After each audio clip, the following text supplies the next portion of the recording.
All right, welcome back, live stream viewers here. We just saw the Sunbowl 4 just wrap up. Gold Coast Stingrays come away victors of that one, the score of 20-8 over the Bayside Ravens.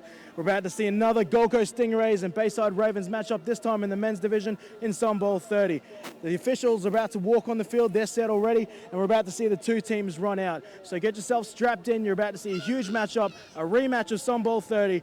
The Gold Coast Stingrays, reigning champions, taking on the Bayside Ravens. I'm Kenny Andres. Be back within a second.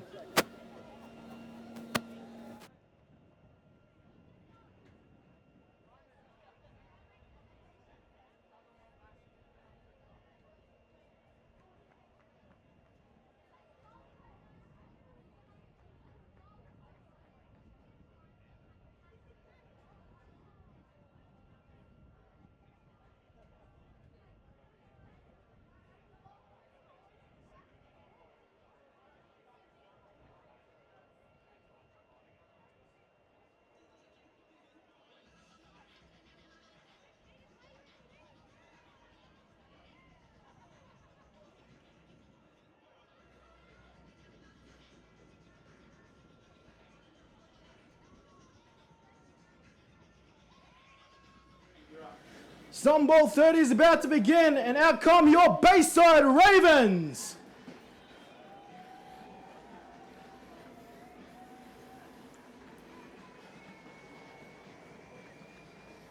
You can see there the team led out this time by Jason Leon, a long-time veteran. Quick shout-out, Kenny Andres here once again to back up.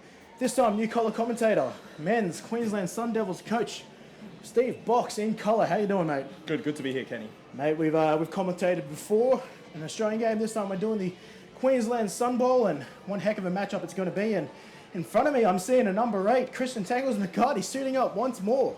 And this time, your Gold Coast Stingrays.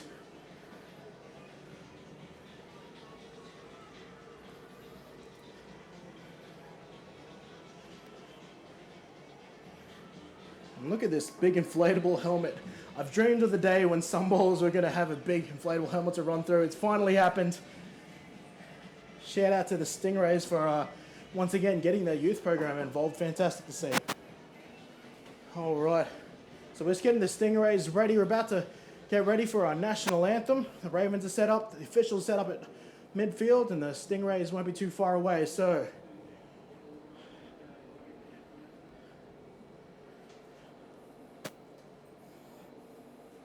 just waiting on the Stingrays to line up. If you could all be upstanding for our national anthem.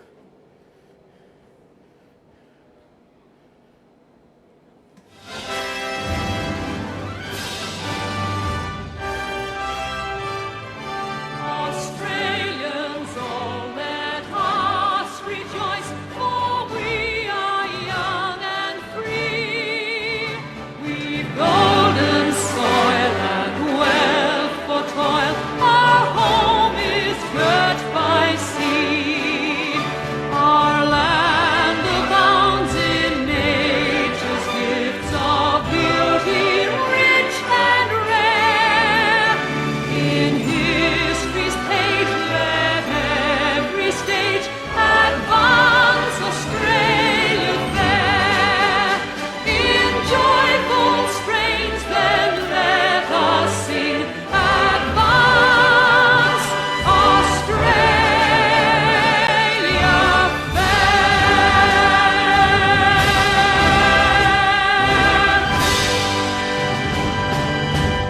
National anthem, ladies and gentlemen.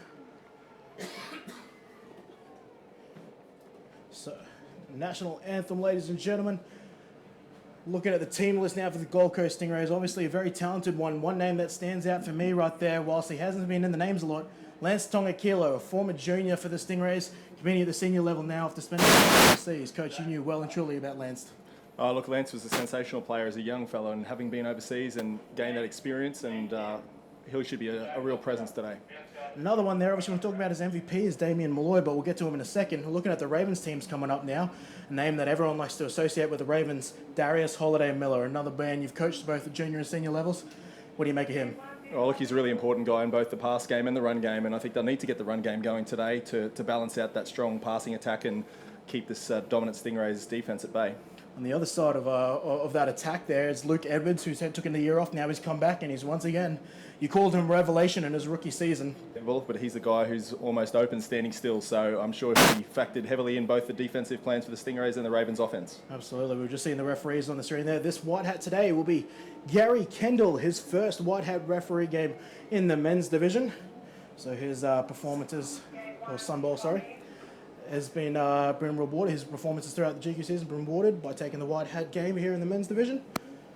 And he's still rocking that impressive beard he did not have in this same time last year. So maybe he's accredited that to his step up in officiating. But I called this in the earlier game, how fantastic it is to see the Gold Coast just getting their youth program involved, especially at such a big stage. Look, it's certainly a really important time to attract the interest early. And all right, gentlemen, and welcome to the build that Sunbowl passion for the game to see 2015. it grow.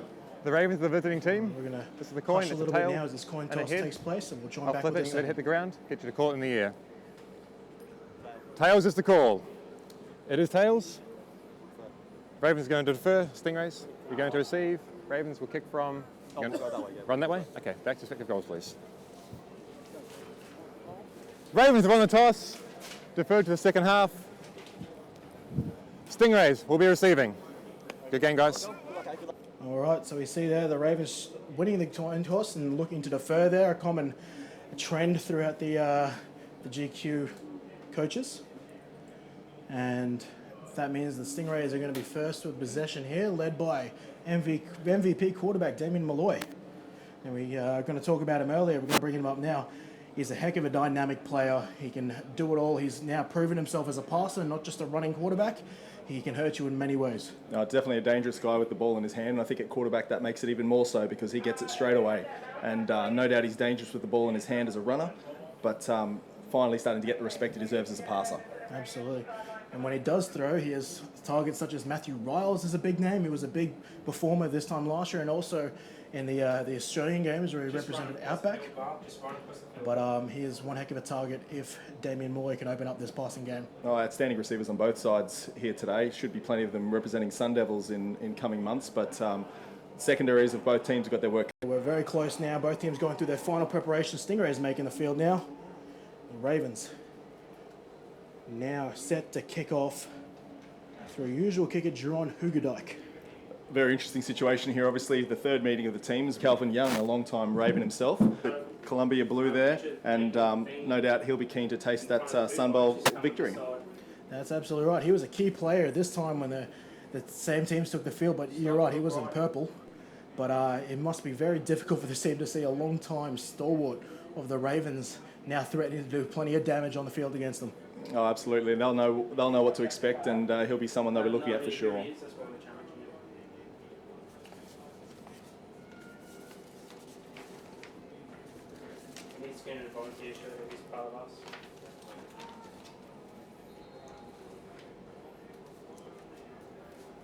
So, setting to kick off, Qd sends it deep. And it's going to get... Oh, he's going to bounce past him now. And will he collect it? He's going to forward at the one. This could be amazing field position for the Ravens. An awkward kick. Settles itself at the 1 yard line. Can't be collected there.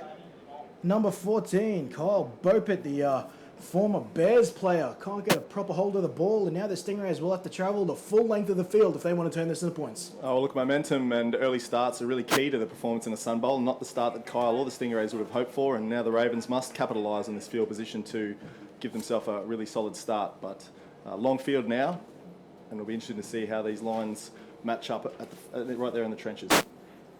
Now, this is probably the dream situations the Ravens defense would have loved to start in. But now they've got an extra man in the field. Leon, are they going to get flagged here? No, it falls complete. Ravens fortunate not getting penalised for an extra man. They run an 11th man off the field and played that down with 10. Still on the field. 1, 2, 3, 4, 5. Back on the field. Fortunately, an incomplete pass for the Ravens. I noticed the 5 wide set there from...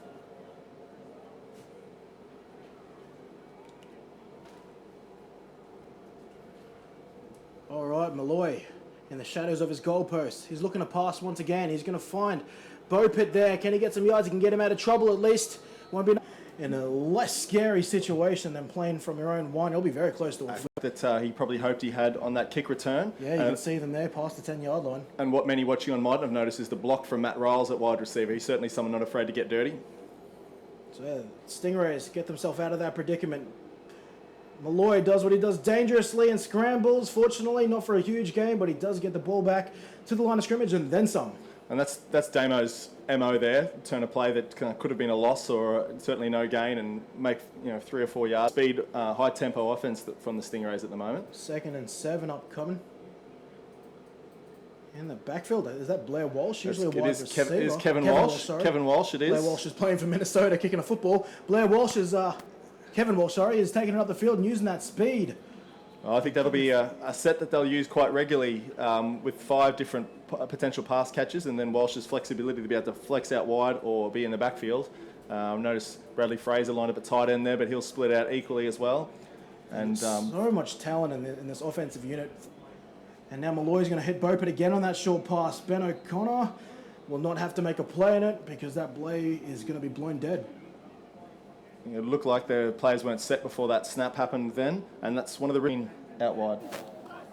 Prior to the snap, ball start on the offense, never set for 1 second.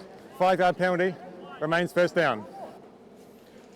So you was just saying it's one of the issues you have to deal with if you choose to try and run that huddle. Can you get your offense set in time? Absolutely, and obviously this is designed to catch the offense in their tempo and put the defense off guard, wear them out early, and it'll be interesting to see how the Ravens respond. It's a very tight set in here at the moment. And it's going to be a reverse here. Out comes the receiver for the things. Missed tackle there, and eventually he's taken out by number 19, John Finn.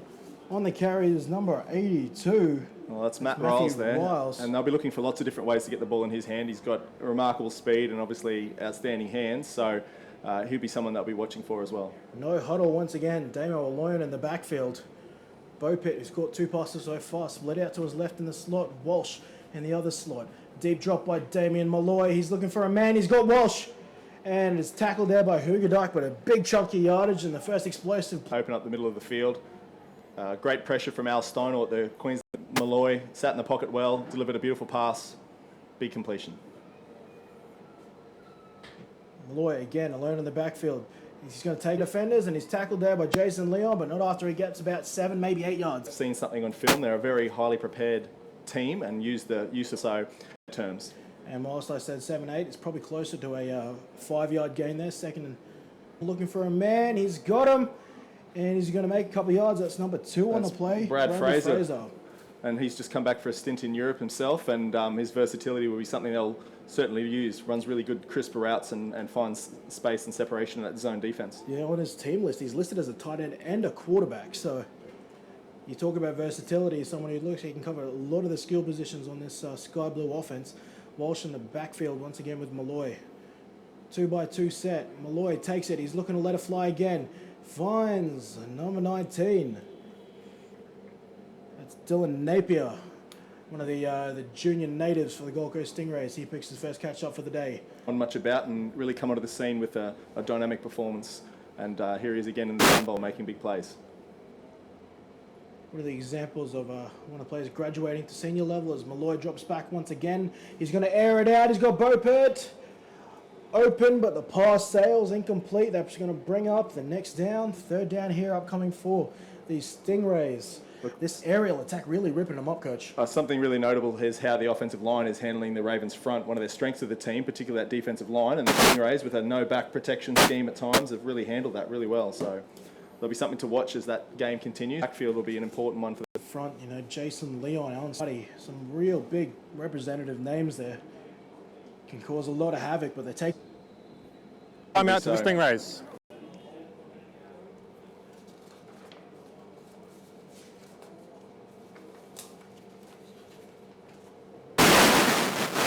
Much needed timeout. I don't think the Ravens are going to object to this one. They need to regroup here. Upcoming and seeing if they can hold this to a field goal. Well, it'll be interesting to see if the Stingrays do go down the field goal route or they take 2 attempts at this 1 yard or inches that they have to go. It could really set the tone, and the Ravens really need a big play for a loss, actually, on this play here to give them that solid defensive opportunity. Big thanks to Motor Marine. We'll hear more about them soon. They've sponsored 2 Sunbowls now.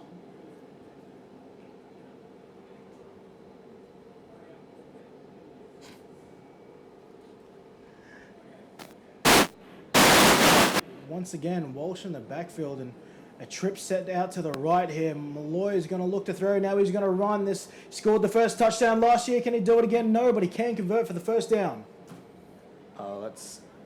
That's one of the things that Malloy does so well. He just sees an opening and he makes the most of it. Not much of him there, but he certainly was very hard to tackle and very physical for a guy at that build, and him playing defense has done an awful lot to help him as a physical player. Off the field goes Bopit, and they're bringing in a running back now, possibly to try to pound this in. I think that is number 23, James Taylor, who started for them. And we've got Chris Mooney and Ezra in there at fullback as well. It's a lot of power. Touchdown is signaled. Stingrays take first blood via number 23, James Taylor, behind the block of Chris Mooney. So just a power football here to get that ball in, Coach. Well, they definitely declared their intentions with their formation, and they just did it so well. Dominating at the line, and with the lead of those 2 strong fullbacks, Taylor was able to power over it. The Stingrays get on the board first. Ravens need to regather, and their offense now on the sidelines getting set to answer back. Conversion attempt. And flags have been thrown. I think that was Ben O'Connor looking to try and get a jump on the PAT, and he might have touched an offensive player. Well, we certainly saw a response from one of the offensive linemen to that neutral zone infraction, it looked like, by 43 O'Connor. Very common as they try to get a jump on that block, but it'll probably be a half-distance penalty. Offside. Defense number 43. And jumping into the neutral zone and causing a false start. 1.5. Half distance to the goal line. Replay, PAT.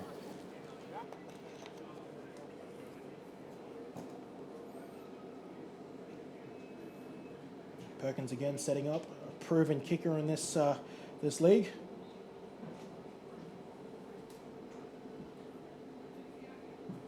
Snaps good, ball's up, and PAT is successful, so they add the extras there. So first on the board comes the Gold Coast Stingrays through a barrage of passing plays and finishing off by power. Well, they've got to remember that was an 89-yard drive from the 1-yard line of the Stingrays all the way through, so certainly a great positive start for the Stingrays on offense, and the Ravens probably gassed on defense after that no huddle, the number of plays run, and they really need to come out and put something together on offense to start this game off. Got to say, Malloy looking impressive in that first drive, missing only 1 pass, I believe, in that whole, 2 passes throughout that entire drive. It's 2 strong wideouts, and we'll see if Perkins gives them an opportunity. 2015, when he tried to hurdle a player on a punt return, but the hands are going into Bessie here. Bessie's going to follow his block up the left-hand side. He's going to find some room at the 22-yard line. So on come the Ravens offense, led by a long-time quarterback now for the Ravens, Mitch Tierney, and of course, number 29, DHM, Darius Holiday Miller. Well, the Ravens are the only team to take any points off this Stingrays defense this season. 21 points over those 2 games they've played. They'll probably need 21 points or more in this game alone to keep them in Sunbowl contention. So we'll see how they respond, and we'll be interested to see. The 14 points on offense, and they managed to muster up a special teams touchdown, which is almost unheard of. And they give us a Holiday Miller to start this game for the Ravens, and he's going to get taken down there. He might have lost the yard. Yeah, look, Tonga Kilo there down low, along with Joe Trapea. Two players will certainly be featured a lot around the ball, and no yards made, so something they'll need to be able to continue to go to and not go strictly to the air today.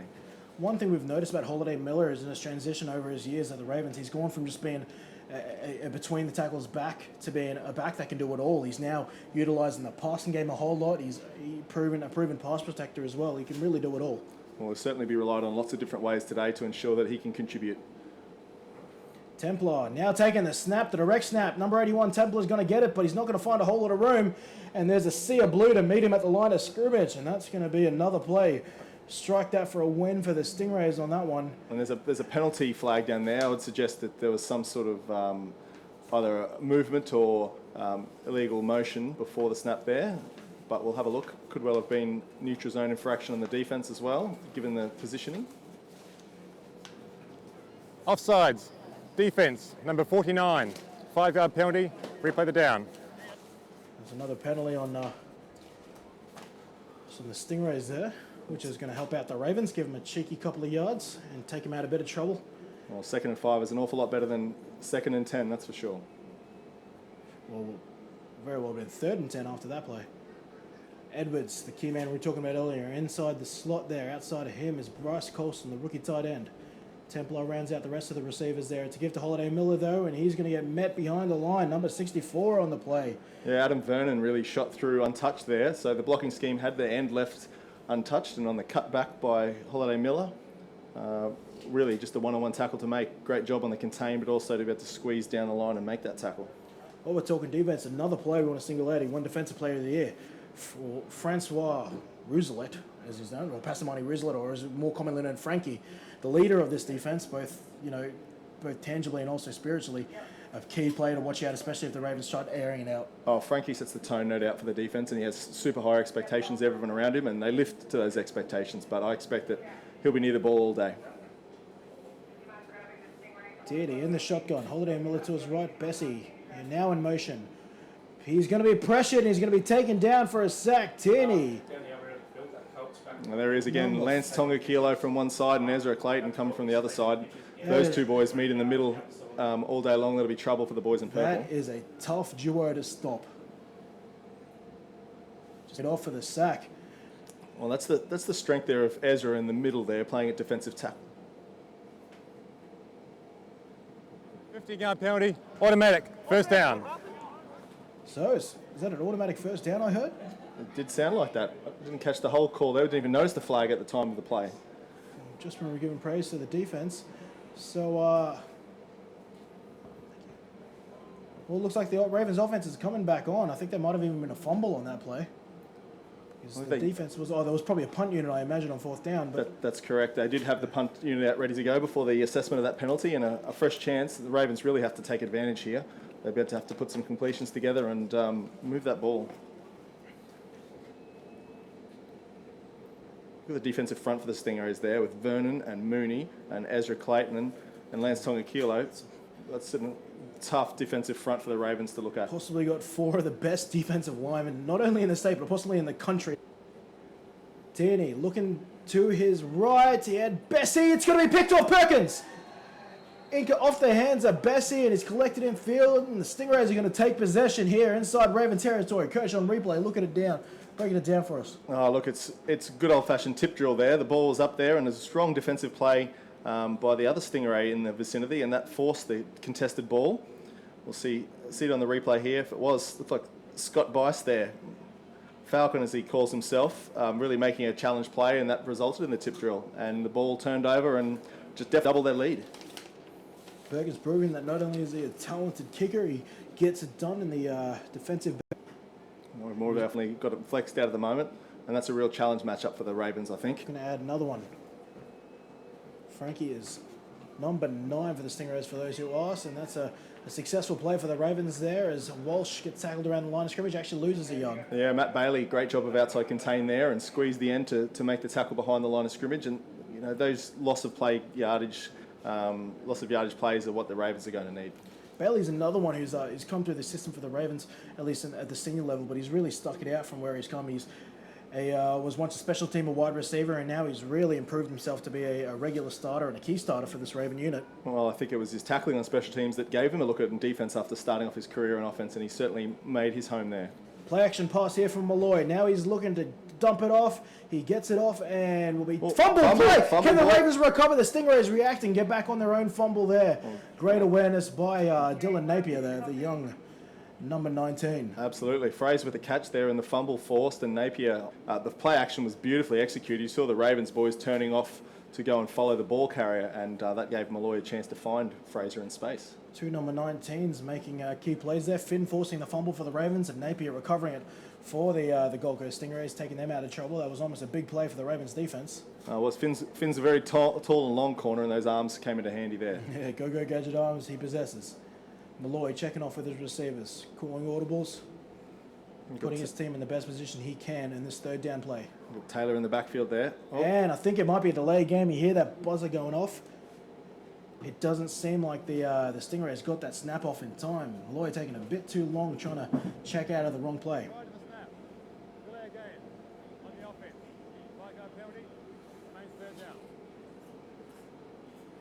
As we've seen there, the delay game, so that's going to push them back more difficult. Yeah, certainly saw something he didn't like at the line or saw an opportunity he wanted to exploit and looked to realign the team there. We've got Taylor in the backfield now with Walsh taking a break. Back in the gun and quite a tight formation. We'll be interested to see where they... See if they start testing the edges out of this tight formation. Oh, and a false start it looks like. I think that was a number 58 by my count. Jumped a little bit early there. 14, 5-yard penalty, remains third down. Kevin Name or Kevin Name? I think they called 14 then, so it was Kyle Beaupert who got a quick jump off the line from his in tight slot position there. Certainly something coaches don't love to see. We'll see where they come out here 4 wide again. Yep, 4 wide it is. This time it's more of a spread formation rather than the other one. Malloy looking over the defense. Collects a snap, drops back, and he's looking deep. And the Ravens 19 comes up the goods. Absolutely, the ball's up there for grabs, and they're the kind of catches that in some games the Stingrays boys will come down with. But Finn certainly made a nice play on the ball there, used his height to knock it down, and 4th down, we'll see whether the Stingrays continue on offense or whether or not they actually elect to punt this ball away. Usually you don't have to have too much of a huddle for a punt, so it seems to me like they could be, but Perkins is in there, so strike everything I set off. Perkins is set to go back, the 2014 Special Teams Player of the Year. The 4th year Stingrays getting set to punt this away and try to pooch them in an awkward position, and this play's going to get whistled dead. Timeout. Second team charge timeout to the Stingrays. Looked like a few personnel issues and formation alignment issues there they had to deal with, so took the time out to get it right, and we'll certainly be able to tuck it into the corner. Timeout up there, so they're going to take a timeout, which allows me to announce I'm proud sponsor of Sunbowl 31. Motor and Marine is selling your new and used cars, boats, campers, aircrafts, caravans, forklifts, motorcycles, motorhomes, mowers, parts, trucks, and pop-tops. For anything on wheels or water, Motor and Marine. Thank you to our matchday sponsor for Sunbowl 31, Motor and Marine. The sun is well and truly out here for the Sun Bowl, which is great to see. The field looks fantastic, and football so far has been competitive and tight. And what looks good for the upcoming Colts is these clouds look like clearing away, so hopefully what was rumoured storms for the Colts matchup should stay clear for that game too. And the punt, it's a fake! Perkins is going to launch it, and he's got Beaupert! He had a sea of purple around him. Luke Evans lays him out, but he makes the catch, so that's all academic. Jeez. What a play whipped out there by the guys in sky blue. Well, it looked like the Ravens had that defence actually. There was about 4 purple jerseys in the play there, and Matty Ole, 24, looked like he was the man to be able to knock that ball down, but it fell to the hands of 14 Beaupert, and fresh set of downs. The Ravens really need to get off the field here, and that was a tough one to be able to cop. The Stingrays want to stay in possession, and it wasn't that sort of fake special teams fake area around the middle of the field as the give here is. It's going to set up for a 2nd and medium there, but a fake in the first quarter, coach. Ballsy call here from Ben Walker. Well, that's confidence in your team full stop to know that if it works, it's a great opportunity on offense. If it doesn't, you've got faith in your defense to shut it down at that point as well, and that's what gives them that Sunbowl quality, the Stingrays.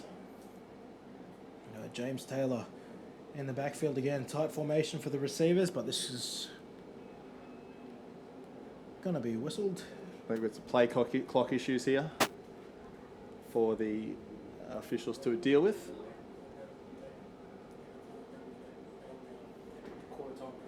And I thought so. I thought that could have been the end of the quarter, and that's what it is. So they're going to take the nice long walk up to the other side of the field. And the Stingrays still knocking on the door of their 2nd touchdown now inside red zone.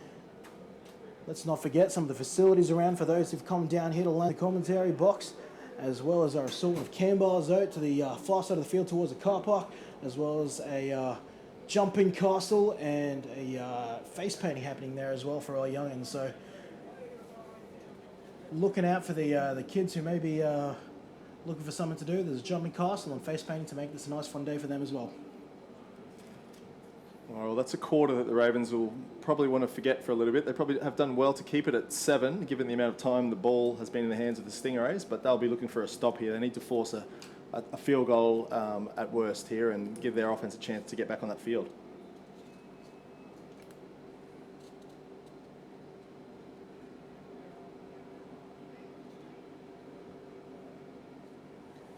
And a much more power-looking formation for the Stingrays. Flags have been thrown, but Taylor's taking us around to the outside. That's And coming, it's a coming touchdown, back. but there's about 2 or 3 flags flying down here, so I would hold your breath. That was clearly a hold there. It looked like number 60, I think it was, on the hold, who's holding number 91, Alan Steinord, who'd made good penetration and threatened that run, and that's Holding. coming back. Offense, number 60. 10-yard penalty from the previous spot. Replay, second down. Eagle eyes with Steve Box there, picking out the holding there for Mark McIntyre. And that's going to move him back. And one theme a lot of the Ravens coaches said that in this game we do not want to beat ourselves. And right now, despite being ahead, the Stingrays are definitely not making it easy for them at the best of times. No, they've certainly capitalised on some opportunities, and the Ravens really need to capitalise on an opportunity that this 10-yard penalty and they're taking the points off the board has done for them.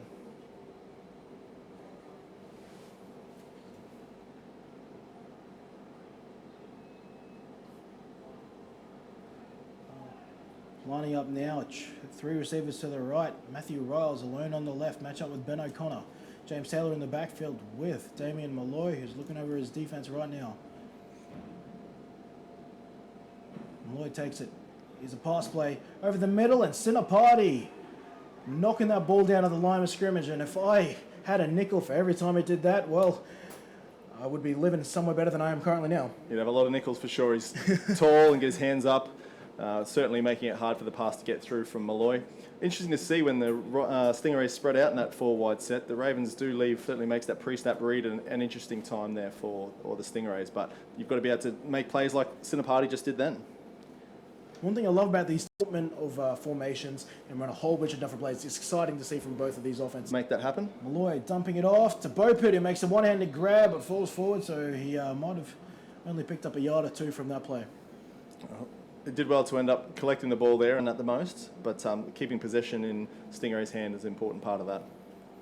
One-handed grabs is a bit of a theme of these wide receivers. I know Riles is capable of it. Bopit showed his ability there. Templar, an impressive one-handed grab in the playoffs against the Rhinos, and well, we all know about Luke Edwards and his ability to go up and get the ball, so prepared for an aerial show, I guess, for these 2 competing wide receiver groups. And so back to 5 wide receivers. Walsh back in the game. Malloy in the backfield. Again, that threat for run or pass. Walsh with the green boots in the right slot. Malloy looking to his left now. Pump fakes looking to his right. He's got a man, and it's almost intercepted. Going over the hands of Fraser, and then almost getting picked off by the rookie Hoogadike. But that's 4th down, and now they stand with their own. Well, look, any other day you'd be disappointed not to bring down that interception, but on 4th down, you're happy for the 20 yards that you've gained by the incomplete pass, and that's a huge stop for the Ravens there. The question really was for the Ravens in this defensive backfield, who was going to replace the absence of Young, who is now, I mean, you can see him number 7 on the other side of the field for the Rays now. And Ben O'Connor's done a big job of that coming in halfway through the season and providing him that sort of feisty defensive back to play on the outside. It's got a sign on it saying officials. It's the second door. In motion goes Holiday Miller, an ugly snap. He's going to dump it off to Templar. Is that a catch and fumble or is it an incomplete pass? Templar has fixed his mistake either way. And he's jumped on that ball. No, incomplete pass. There's the pressure. Joe Trappier, it looked like, had the quick, tight coverage as soon as the ball was in the hands of Templar. And no football move, no possession gained. Big key linebacker in this matchup last year. Moves sideline to sideline well and really roams that middle really well. That snap was a bit of a concern for the Ravens there, so they hope to tidy that up a bit because Teeny can't afford to be. Snap is to Holiday Miller. He's going to take up the right-hand side, lower his shoulder, and pick up a couple of tough yards. That's going to make up a 3rd and taking him to about the 20. Yard, left to go here on this 3rd down, so that's manageable. And that run game, not abandoning it, keeping to it and taking advantage of it will be super important for the Ravens. And this 3rd down play, we'll see what Coach Rowe has dialed up. So a lot of room being left here for Edwards on the outside. And now Calvin Young moving in on Edwards. And it's going to be a pass. He's going to look for Edwards over the middle. His hands are safe, and he's got the 1st down. The Ravens get themselves a first match going on there. You saw the way the Stingrays showed their defensive front. Tierney saw something and checked an adjustment. Stingrays adjusted accordingly, but nevertheless, the body and possession of Edwards got them across that first down line with a well-thrown pass. Caught plenty of treatment as he got the ball close to the 40.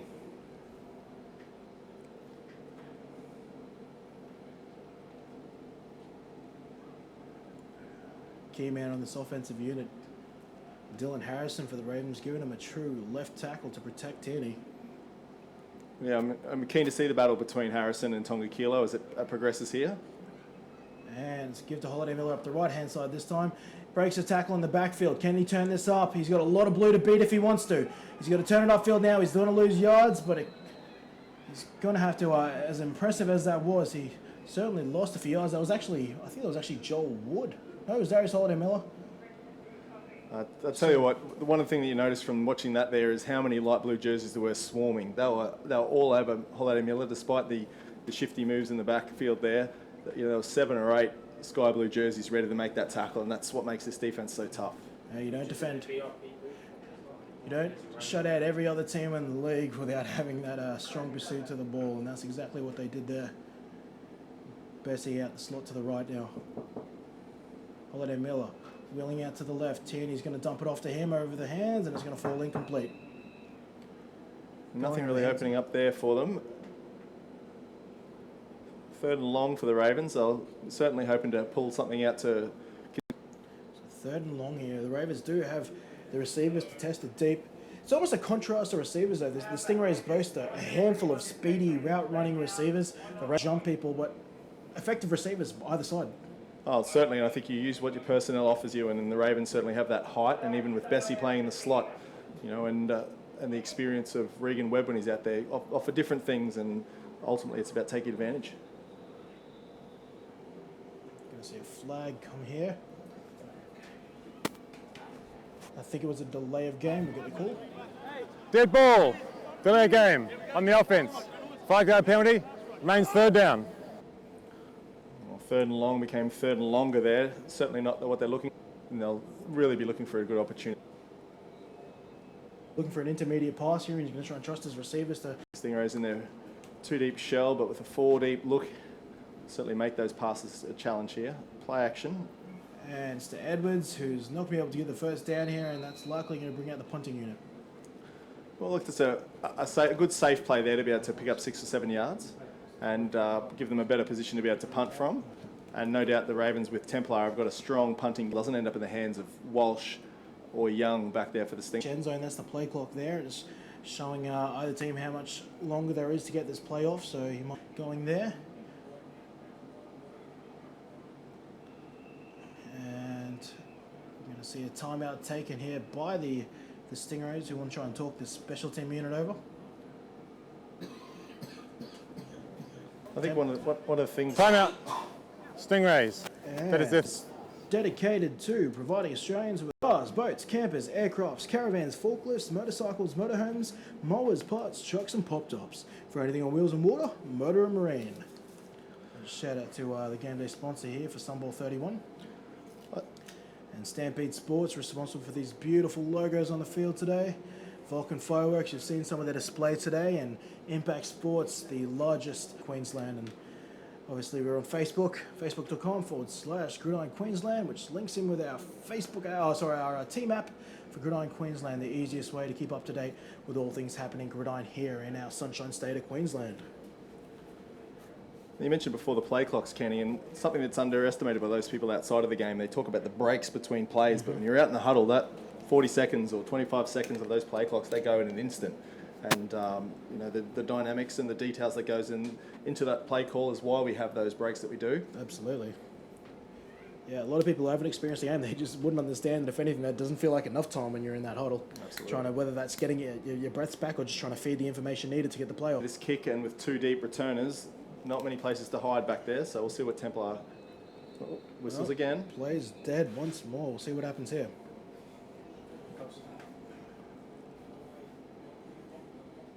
Offense, number 39. 5-yard penalty. Joel Wood picking up the false injuries, but he's out here for the big game.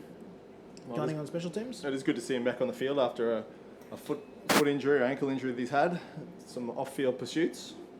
You know, Templar, the former AFL player. Over the head it goes. Can he stop this? Can he boot it away to try and salvage it? He boots it. It's a line drive. It's going to sit around the 40. And it's going to be taken out of bounds across there. Ultimately, maybe that's a net gain of about 10 yards in that punt game, but that could have been considerably worse. Yeah, they'll take that. They'll take the ball at the 40 there, well, really to end up with the ball in that position, considering how bad it could have been.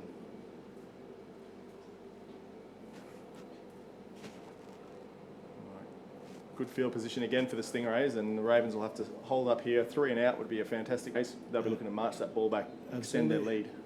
There's been a lot of talks about this Stingrays defense, but this offense obviously is one of, if not the best team. 124 now viewers joining us here in this this live stream footage of the Sunbowl 31. It's a pitch play out to a new running back. It's number 16, beats the first tackle. Togafu's in there looking for a play there, and he runs out of bounds. And Casey Bromelo, the running back there, different size style running back there, got himself to the outside. Looked like it could have been a tackle for loss there, as it just wasn't able to pull him down there in the slot. Number 22 missing the tackle. That's Alex Moore. Unable to take him down.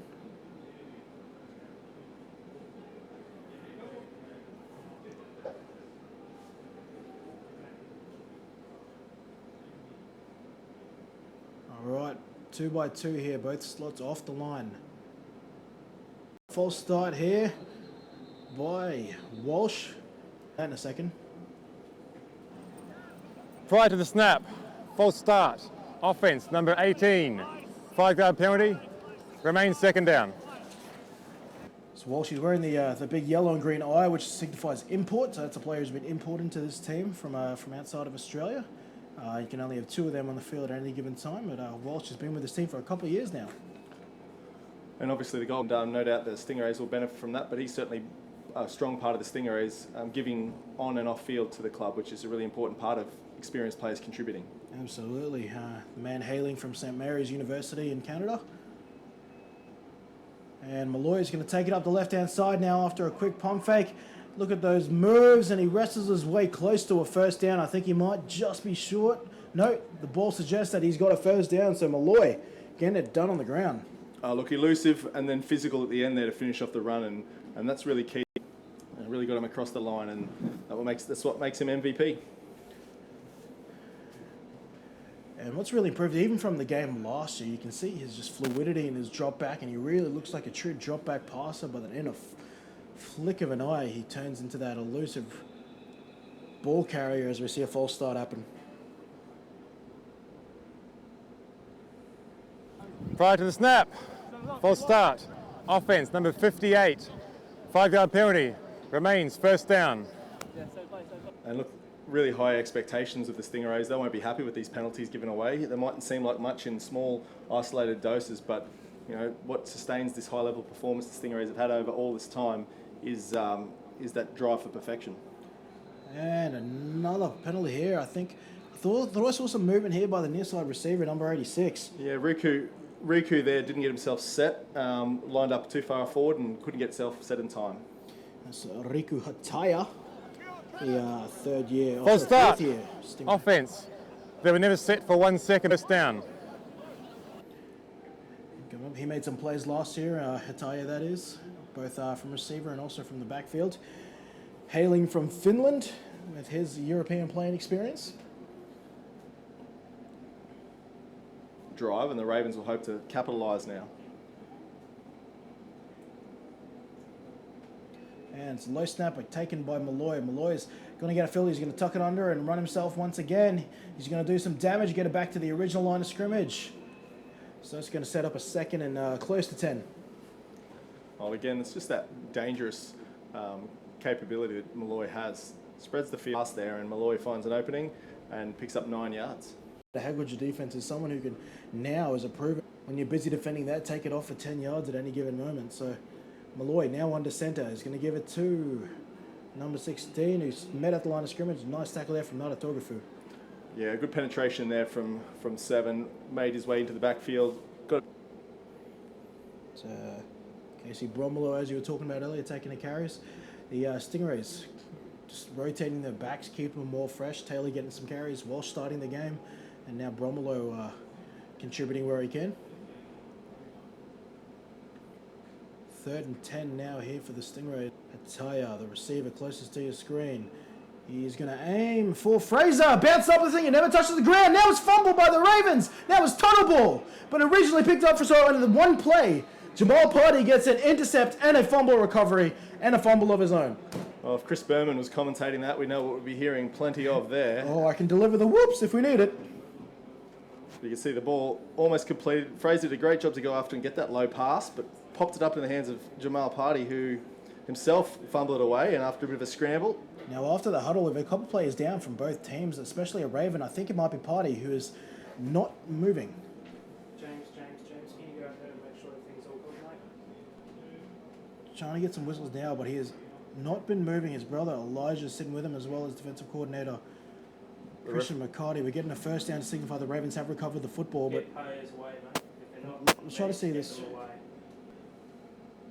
And I should let you guys know there is an official review here Need to go. happening. The call is currently first down Ravens. And what they're looking at there is to see whether or not that ball hit the ground as it flicked up from Brad Fraser's hands. Hard to see exactly, but that's certainly a contentious one. And we're certainly hoping that Jamal's injury down there is not a serious one. And it was obviously in the scramble for the ball to that portion of the replay due to focus. The result of the play is an interception and then a fumble recovered by the Ravens. The previous play is under review. So just confirming what we suggested there, that it is under review. But you're right, it's a dubious one. In my eyes, it looks like it has been popped up via the hands of Fraser. I don't think it touches the ground there. No, But try to get a look, the best look we can here.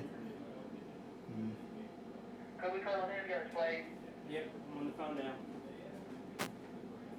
Play call was that it didn't touch the ground there. I don't think, just like in the game beforehand, I don't think there's enough evidence to suggest that it didn't. And it's really important to note that the original call made was of a interception with a fumble, and ultimately if there's not conclusive evidence to change the decision, they'll go with the official's call. It's certainly not good to see a player down, an injured young player for the Ravens, and you'll see they're taking a knee on the sideline, and thoughts and thinking about the young party. We didn't see clearly what might have happened at the end of that play. But After review, the ball, the ruling on the field is reversed. It is an incomplete pass. Will be 4th down, Stingrays ball. There you go. There we go. So the tip of the ball considered to have hit the ground and popped up. So an incomplete pass, and that ball will go back to the Stingrays. So that's almost insult to injury here for the Ravens. Party still down, and I've heard ambulance talks happening now, so he will not be returning. It's quite a serious injury. Ball here. It is reversed, and they're going to call it an incomplete pass. To speak too much about the nature of the injury without knowing for sure, but he hasn't moved for a little while. His feet are moving there, but obviously a lot of discomfort and pain. That mad scramble at the bottom of the pile, that's sometimes what sort of happens in that hunger for the ball.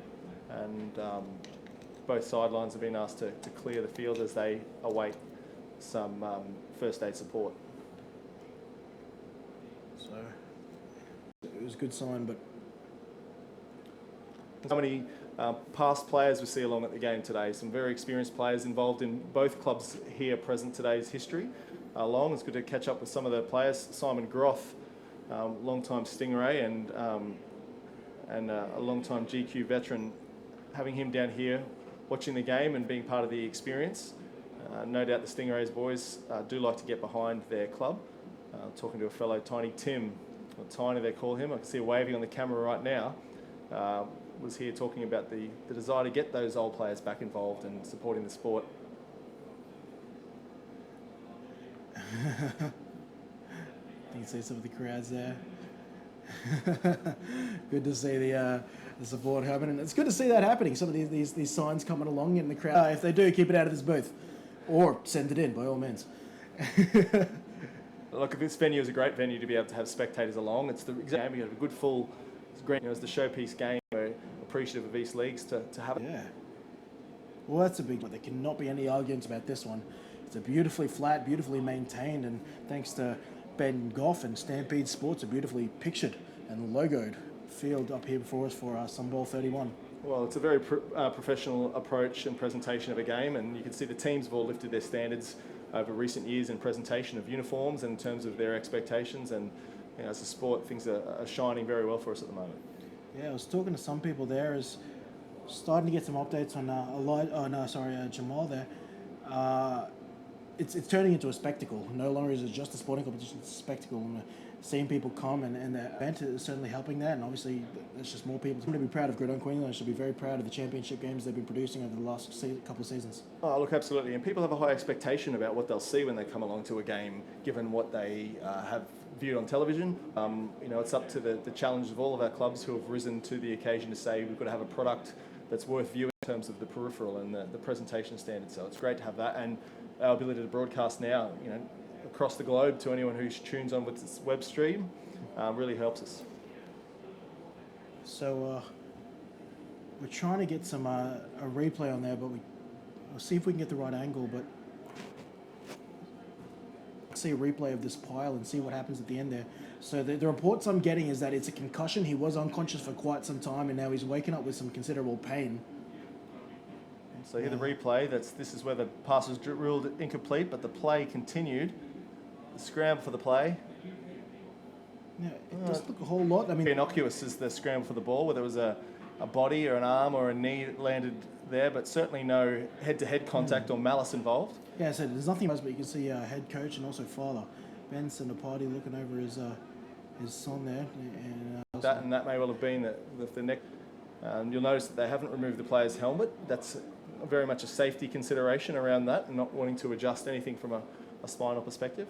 But I know certainly plenty of thoughts here at the ground and the Ravens team. Put you with a couple of pictures of our sponsors for the next couple of minutes as we take a break throughout this injury timeout.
News on Jamal Potty, it is a concussion / potential neck injury. So all precautions are being taken here. He's going to be shipped off to hospital, and our prayers and thoughts and best wishes are with him. And hopefully it's not the worst now. We wish a speedy recovery for him. Look, one thing that's always good to see in our sport, the size and scale of our sport, is the respect and appreciation from both teams. You can see members and captains of the Stingrays watching on closely. It's quite a tight brotherhood there, despite being on opposite sidelines today. So there are signs of respect there from a number of the Stingrays. Ezra, Frankie, Andy Farrell there to show the support. And obviously Jamal's big brother Elijah there, wearing 67. He'll be looking to finish this game strongly, despite going through the tough experience and watching his brother there. Alright, so anytime we get a restart after a break of any sort of sort, whether it's weather or injury or otherwise, it's always interesting to see how teams respond. And the game's still tightly to the big lead that their possession would suggest they might have inherited. And this time period to see if they come out, really ready to capitalise and take advantage. Especially emotionally, you can just see Elijah there. He's definitely, I'm sure, and the rest of his team also very concerned. And so you can see Dylan Harris and Mitch Tierney as well watching over him as he gets going to get carried in this ambulance. And for those guys following on and ladies following on from afar, we'll hope to keep you updated if we've got something more to do. Clenching that football there on his way out. Great again, spirit and sportsmanship was the applause of respect and well wishes. Also gives us a little hang loose to show that he's got feeling in his upper body, which is something you and I were worried about. We hadn't seen any movement in him, so let's take that and let's take that for what it is, and hopefully some good news. But best wishes there, Jamal Potty, and they're going to take all precautions to make sure he's all right now. So they're going to take him off and have him look after. But yeah, you're right. But yeah, not only, we've got the emotional break we just talked about, but just the general, the time break off there, which team can lock themselves back in mentally to do this. It's always so awkward having that big game. I cast your mind back to some of the Super Bowls we've watched, and the Ravens taking on the San Francisco 49ers after the big lights out, and how that swung momentum. So it can definitely play a factor in space. It is the body space. It'll be all about how the last deception pass to leave the ball in. May well have been a fourth down situation there. We'll soon resume play and work our way through that. But a big purple wall of honour there, ready to go and escort this ambulance away from Langlands Park today.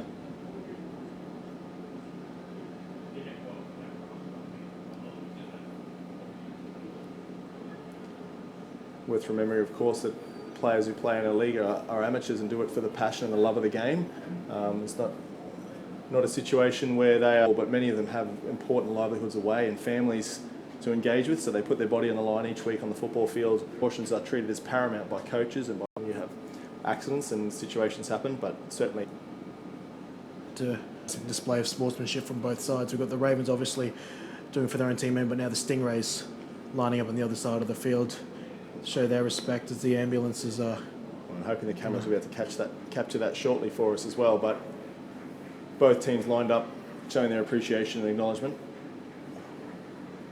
as does the large crowd in attendance here today. So they're not something everyone ever likes to see.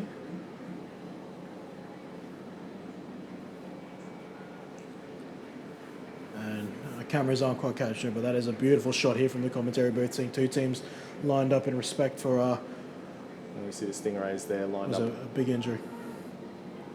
So proud moment. Very we'll soon see play resume. Stingrays with the ball.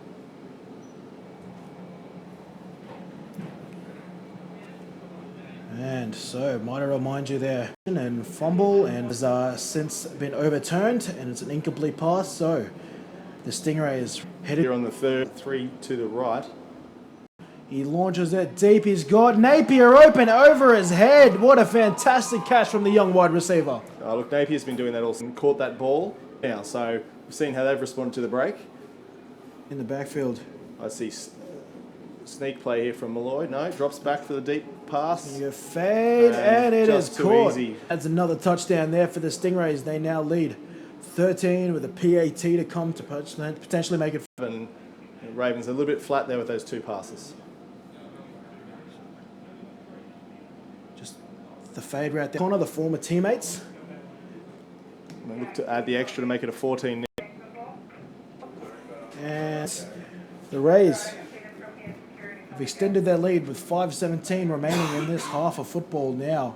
The Ravens have just over 5 minutes to try and answer back and get on the scoreboard. Ben Walker, you can see him on the sideline, high-fiving his players and giving them daps for extending their lead. Oh, I'll tell you, the game just shifted significantly there in those two plays.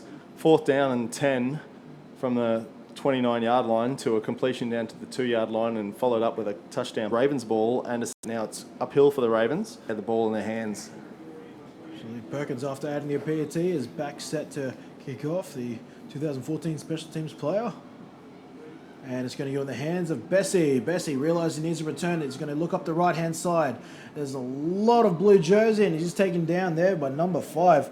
That's Scott Bice, the linebacker on special teams. Yeah, great tackle down there to keep the Ravens with a long field from about the 23-yard line. And, you know, Teeny and his troops will absolutely have to, you know, chuck these chains down the field. And heaps of time left. It's really important to note that. 5 minutes left in the second quarter and a whole second half to play. 2-score margin, but they do need to get some consistency and maintain some possession, keep the ball out of Malloy's hands. That's it. But look, we got to remember very quickly. We've got a flag there. Looks like a illegal participation. They broke huddle with 12 players there as Ben O'Connor raced off. 5-yard penalty. Remains first down. Just jumping in. Just updating that that is Jamal Party who was injured. He's now been taken care of at our local hospital.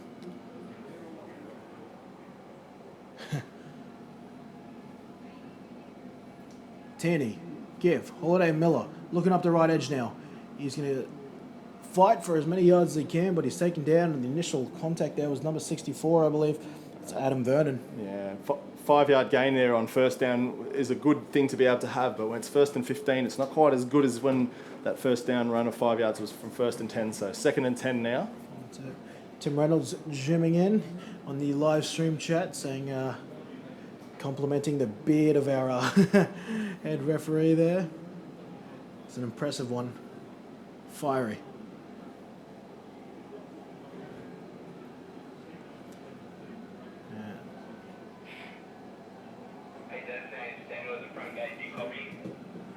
And Darius Holiday Miller testing the left hand this time.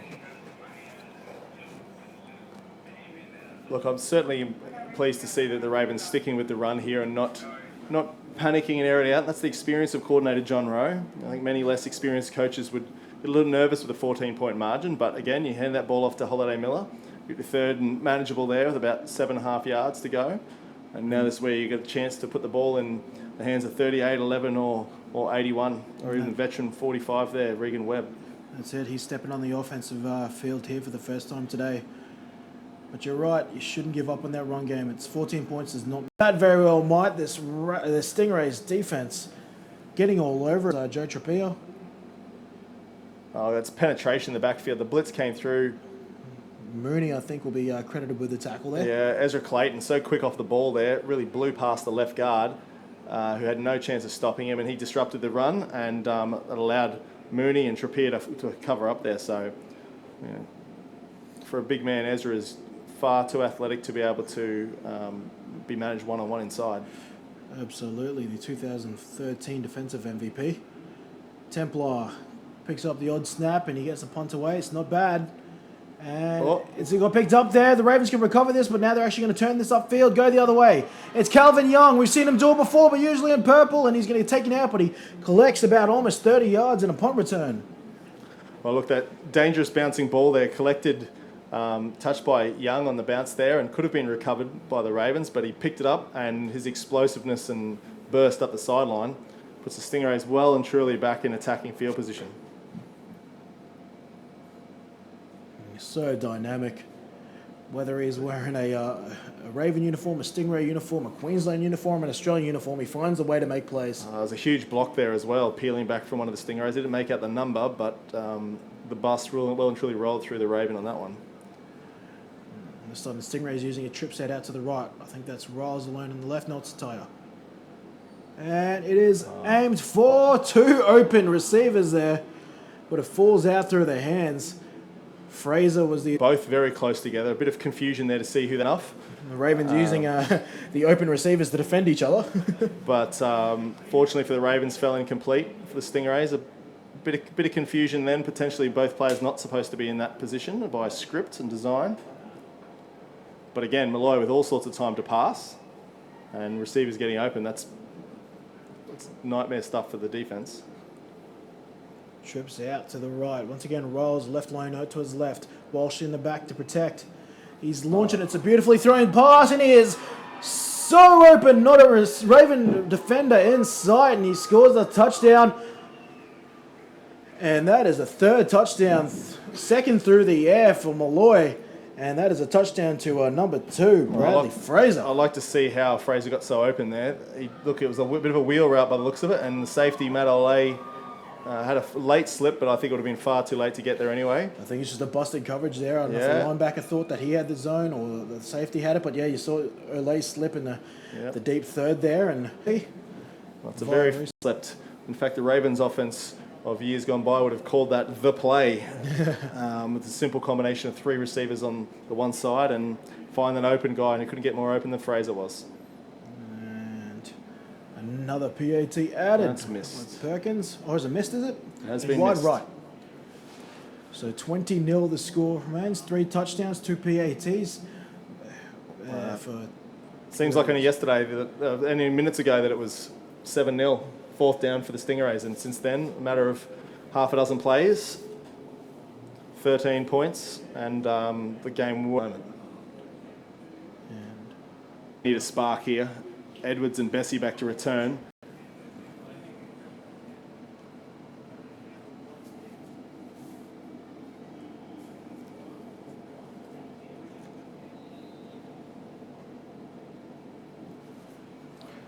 And looks like Edwards is going to take this one. The 2 returners now moving back.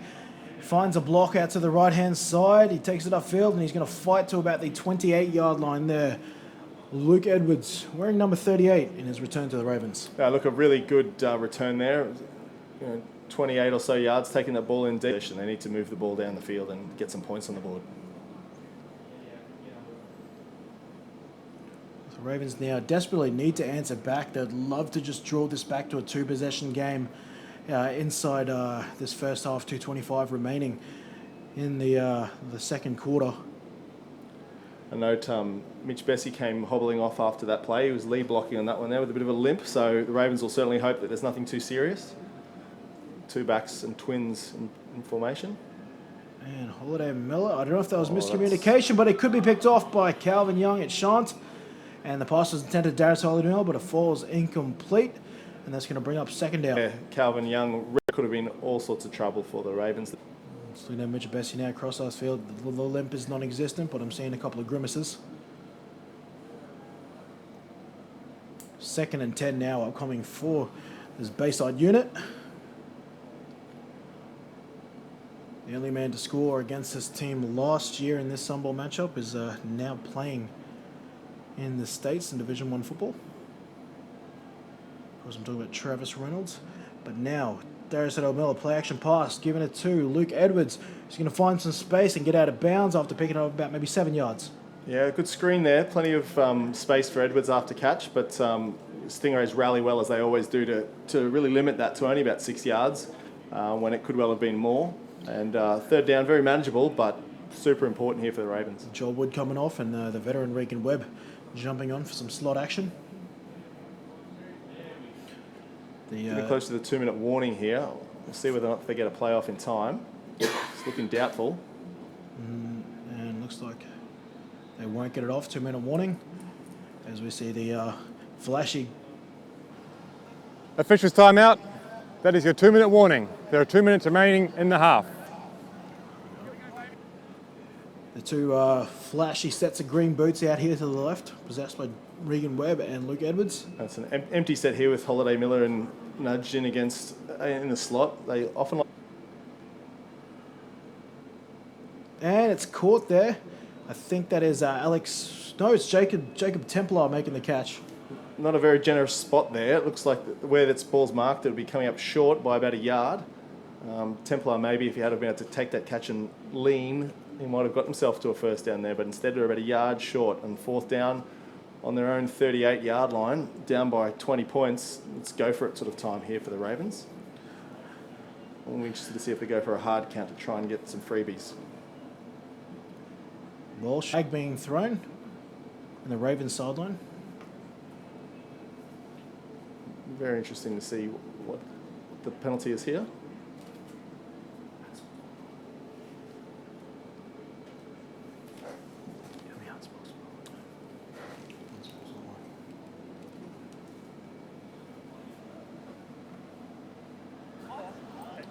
Dead ball. Sideline interference on the Ravens. 5-yard penalty. Remains 4th down. So sideline interference. That's suggesting that Coach Rowe there and trying to get his players aligned had encroached on the territory of the officials on the sideline. It's a tough one to be able to wear when you're trying to get your troops aligned. And 4th and 1 becomes 4th and 6, and that's a whole different ball game. 4th and 6. Checking off, split out as a receiver to the left. Everyone adjusting their play cards, making sure they're on the same page. And it's intercepted there. Walsh, he's picked it off. Now he's at the 20, the 10, goal line. Touchdown, Stingrays. Walsh picking off the 4th down pass. And no flags are down. That touchdown will stand. The Stingrays add another, though, this time through their defense, which has scored 68 points in the regular season on their own. Well, look, that's just experience there from Walsh to know what he's looking at. There's a flag. I would suggest that's unsportsmanlike after, or perhaps a delay of game, depending on what was actually done with the football at the end. It could well be a delay of game because he's let go of the ball and not gone to retrieve it, which is a penalty. But given the score, I'm not sure the Stinger. As I was saying before, in the running back position, usually plays wide receiver. Slot still lining up out there. Now he's lining up a defense and making plays. A fantastic fantastic. Yeah, look, there's a lot. He wasn't even seen by team. Result of the play is a touchdown. After the play was over, delay of game. Number 18 on the Stingrays for spiking the ball away. That 5-yard penalty will be enforced on the kickoff. PAT. So the penalty there of delay of game, you're allowed to spike the ball, if they do award that small penalty. Now responsible for holding, and he holds well enough to score that score that extra point. So add the extras on there, and we've got a 27-point lead here for the Stingrays. Well, that's 20 points in 4 minutes or so, Kenny, of game time then, and that's Sunbowl changing. Scored last year against the Ravens throughout the entire game. They've managed to achieve that in one half so far. The Ravens will need to dig deep if they are to. Well, look, the tough thing for an offense that hasn't moved the ball, almost having to become one-dimensional in terms of reeling this in, and that just allows the Stingrays D-line to pin their ears back and get after the quarterback, and those opportunistic get after that ball boost. And a kick return here would be a very significant boost if they could muster something up.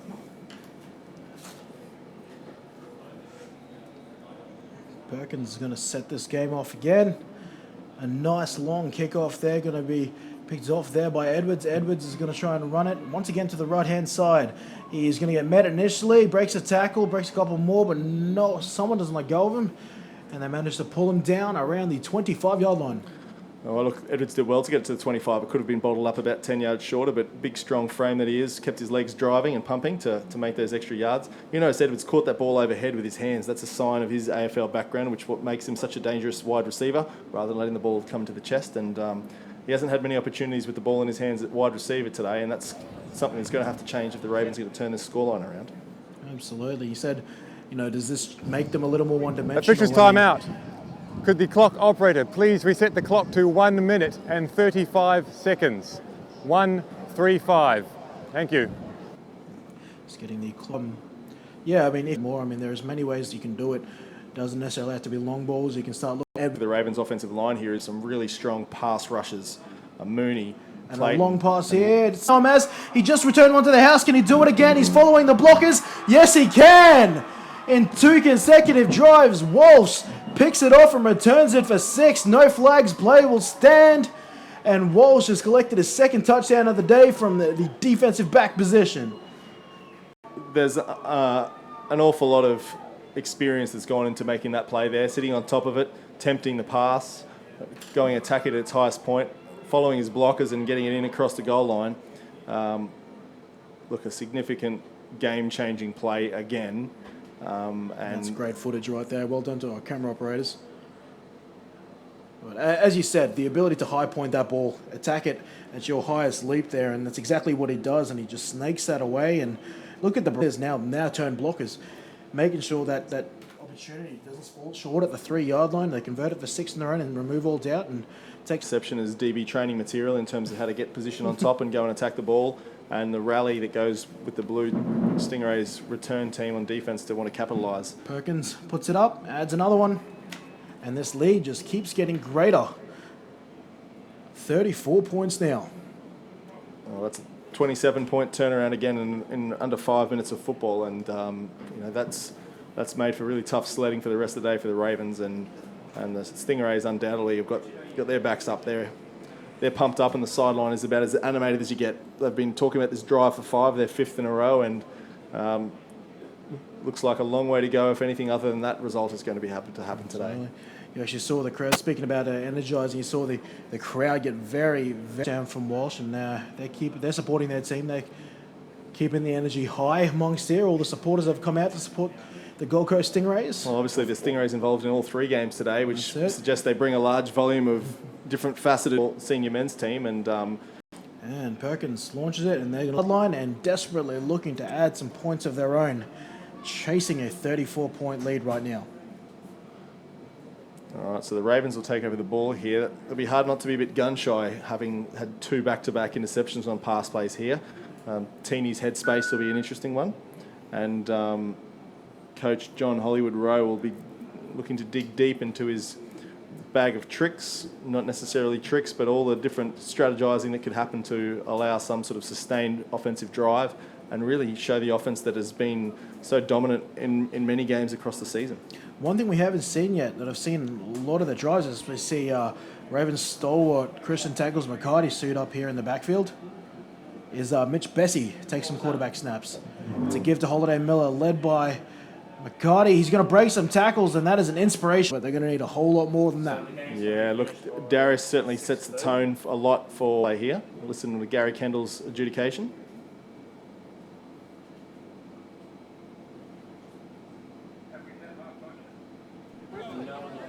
Dead ball. Unsportsmanlike conduct. Defense, number 9. 15-yard penalty from the end of the run. No, we're not quite sure what the unsportsmanlike act was there. Probably something a bit verbal, I'd say, at the end of that play there. But it was a fantastic run, something that could spark this 15-yard penalty.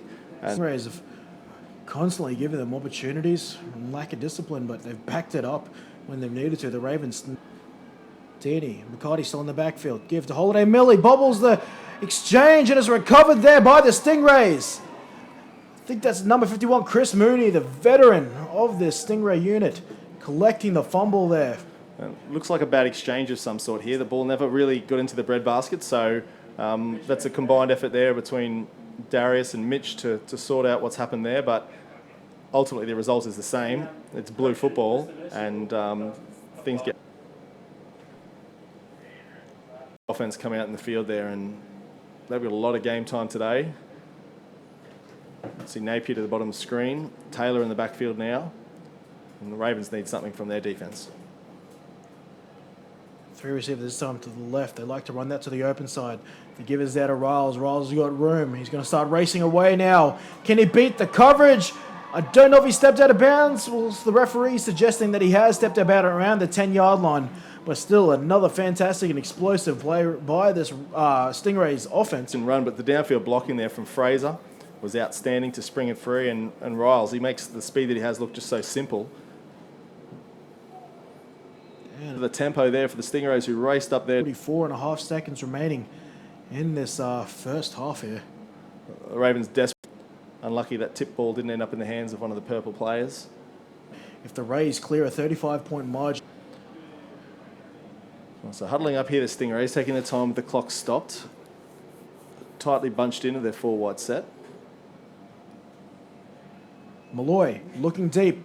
He's got receivers stretched out everywhere. Bo Pitt stretching out. Falls off his fingers. Incomplete pass. Well, it's just out of the reach of Kyle. He's not the tallest man, but made a great effort to go and chasing and trailing after bow pit on that corner pattern. So, you know, again, the soft spot found, and Malloy as a passer has been just outstanding today. Stingrays again threatening with just under 40 seconds left to go in the half. 3rd and 10. The Ravens desperately need to stop.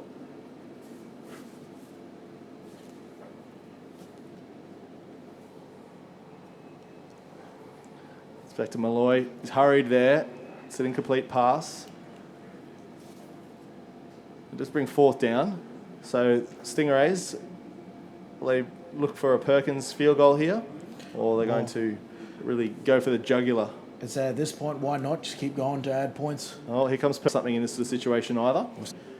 Then hauled a pass there to get them back just when the Ravens thought they had a... Malloy is the holder, which obviously in this situation is opposed to Walsh. And he is just going to hold the ball here, and they add the extras. Well, not the extras, they add 3 points there, which extends their lead by 3 points now, 37-0 here in the first half. Yeah, it's really getting away from the Ravens there. The Stingrays' fast-paced offense moved that ball down so effectively and simply. Left in this half. The Ravens, short of a big kick return here, will be heading into the half with a deficit of those 37 points.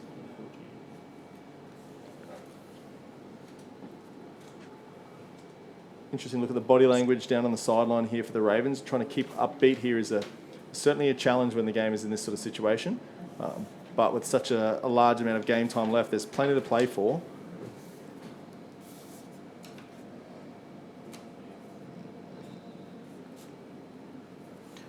And Perkins sets us off again. He's been kicking off well today. That's going to be a touchback. And the Ravens, once again, they've got to find some offense at some point. Well, it'll be interesting to see if they just elect to try and kneel this one out, given the field position and given those situations. Obviously, it seems like a negative thing to do at 37-0 down, but given the opportunistic nature of the way that the Stingrays have been playing, you certainly wouldn't be putting anywhere number 18, that's for sure. No sooner is the scoreline, because They are keeping track of this game. as the Colts, Spartans and Stingrays will be getting themselves warmed up very shortly. They'll be looking at the skies above and hoping that the sun does emerge, and let's see the Ravens work here. Tierney, Holiday Miller has to circle his run back to the left-hand side. He's going to have to turn it upfield now and gets out of bounds, breaking a couple of tackles, but doesn't get a whole lot of yards.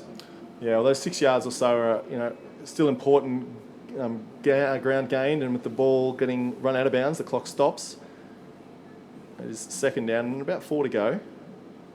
But obviously 60-odd yards to the end zone, which is really where the Ravens need to get to. So, yeah, about 4 yards coming down. Holiday Miller's doing his best he can, taking these carries. Tierney, snap. Miller closes that gap very quickly, including Ezra Clayton from the other defensive end position, or playing defensive tackle in this situation.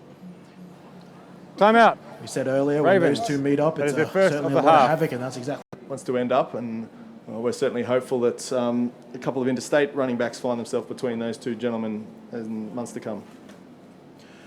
And take this opportunity to once again thank our proud sponsor of Sunbowl 31, Motor and Marine. It's dedicated to providing Australians with a much more efficient and free way of selling on new and used cars, boats, campers, aircrafts, caravans, forklifts, motorcycles, motorhomes, mowers, parts, trucks and pop-tops. For anything on wheels or water, Motor and Marine. Vulcan Fireworks as well, thank you for your addition here today. Stampede Sports, Impact Sports, play hard, play fair. And of course, check us out on Facebook on facebook.com/Gridiron Queensland. Probably time for 2 more plays here. Given 13 or 12 seconds now. Oh, and it's a bobbled snap. Tierney's going to have to jump on it here. And Tonga Kilo will take the complimentary sack. And hopefully this clock is going to wind down as it does. And the half ends for the Ravens. And the Stingrays go into the break very comfortably up 37-0. That's exactly right. So we're going to take a break here. Obviously, the Stingrays being very dominant and just going to take, dare I say, nothing short of a miracle for the Ravens to come back here, 37 points down. We're going to leave for the half. The Ravens are going to talk things over. The Stingrays are going to figure out how to keep on doing what they're doing. I'm Kenny Andres, resident voice of Gridiron Queensland, joined in colour by Queensland men's Sun Devils head coach Steve Box.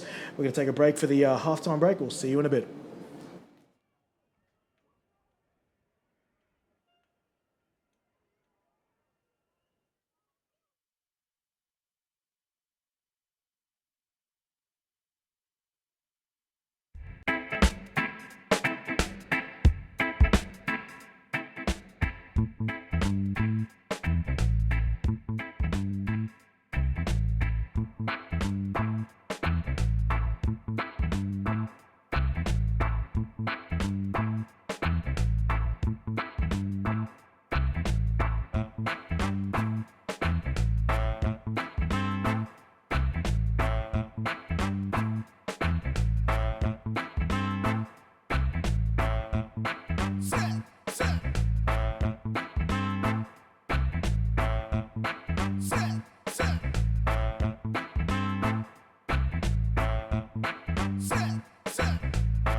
Every time I close my eyes, I feel the same. Come, my darling, don't think twice. It's our game. Can you hear me? Take your feet, put them on the floor. Can you hear me? On the street, that's I'm looking for. Every time I close my eyes, I feel the same. Come, my darling, don't think twice. It's our game. Can you hear me? Take your feet, put them on the floor. Can you hear me? On the street, that's I'm looking for.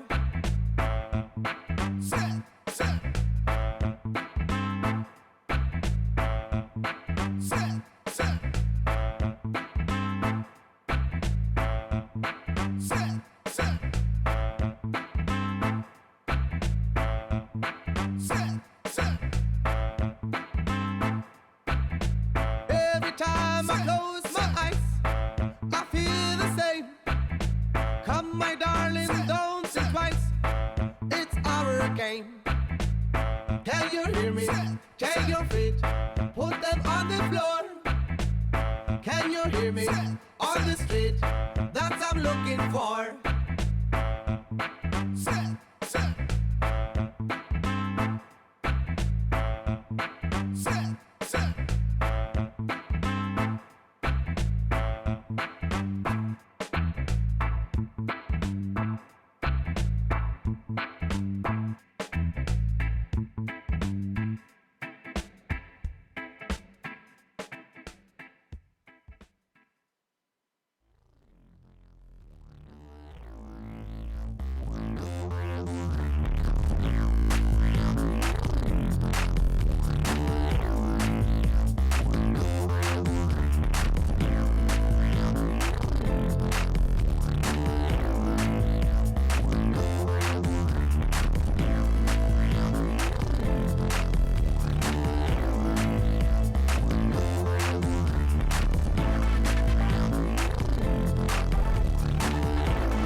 All right, welcome back to people who have Drez here, joined in collar. We're about to get things back underway. Both teams have just been warming up after a half-time break, and we're back to get things underway with the Stingrays from Gold Coast currently lead 37-0 over the Bayside Ravens Championship. No, look, it wasn't long ago, 7-0 with a stoppage for injury, and since then it's been a downpour. 30 points, the Stingrays, 2 pick sixes. Kevin Walsh taking Mitch Teeny passes back for scores, and look, the game shifted monumentally at that time, and it'll be tough to come back from now. A word you used to describe them in the first half was opportunistic, and that's certainly what changed there. You're right, the 2 pick sixes changed the feeling of the game very quickly, and then added another touchdown as well. I think it was to Riles, to Fraser as well. The game changed. They make their opportunities, and the Stingrays certainly made their own, and they took them that were given to them, and so you certainly can't afford to give them any. Looking at the game situation then in terms of offense, and go from there.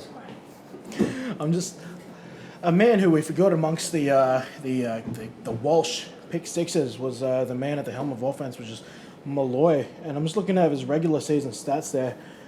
His touchdown to interception ratio is what strikes me: 26 touchdowns to 4 intercepts, which he he continued to be intercept free throughout the playoffs, and so far, thanks to the income, so been incredibly well. Be able to find your open guys, but to avoid the other guys as well, to turn opportunities into touchdowns and not turn it over. I mean, that's the mark of a good quarterback. And as we said at the start of the game, you know, for a number of years he was undervalued as a passer on the basis of his running strength.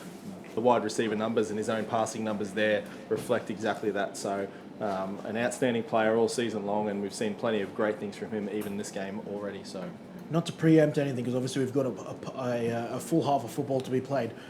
But look, if Damien Malloy wins this, that's a whole lot of championships he's got on his belt on the quarterback. There is a famous quarterback by the name of Kyle Lowe, who's actually tuned into our live stream, who is once considered the best quarterback this league's ever seen, at least in the men's division. Along came Stegman, but is Malloy starting to push for that title too, at least at Gold Coast? Look, no one cannot dispute that, and the numbers don't lie. The game player as well, so it's hard to argue with that. And anyone who does, you know, obviously hasn't spent enough time appreciating what Damo can do. But I'll put you on the spot. You have to pick a quarterback between Kyle Lowe, Damien Malloy. Who you pick in one game? Thankfully, I'll be flexible enough to get them both on the field at the same time. Of course, and, look, outstanding players. We've been very fortunate to have some wonderful players in GQ, and the Stingrays have had a long legacy of outstanding passes. Outstanding championship teams need championship quarterbacks, and both those names you mentioned there, Malloy, for that, are all our success of a team.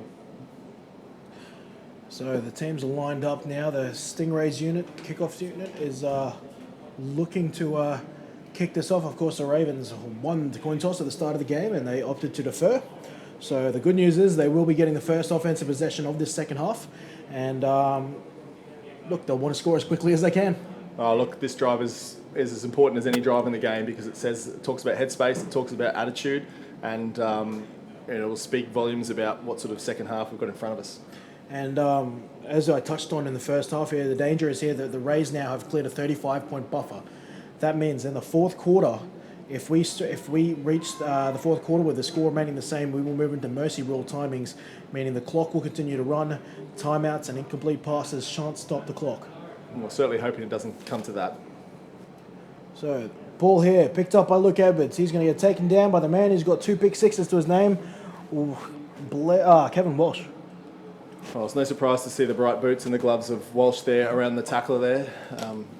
Edwards got the ball out to the 25-yard line where the Ravens will begin.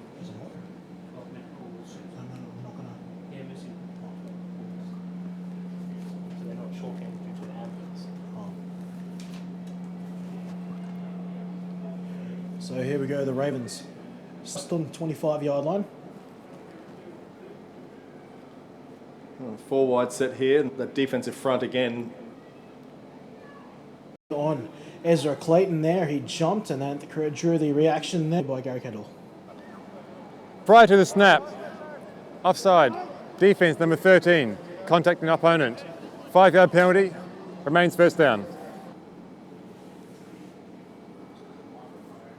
All right, there, Ezra getting caught the quick jump, very fast off the ball, and that fine line he plays there between being explosive off the ball, and that penalty there is part of his success and strength.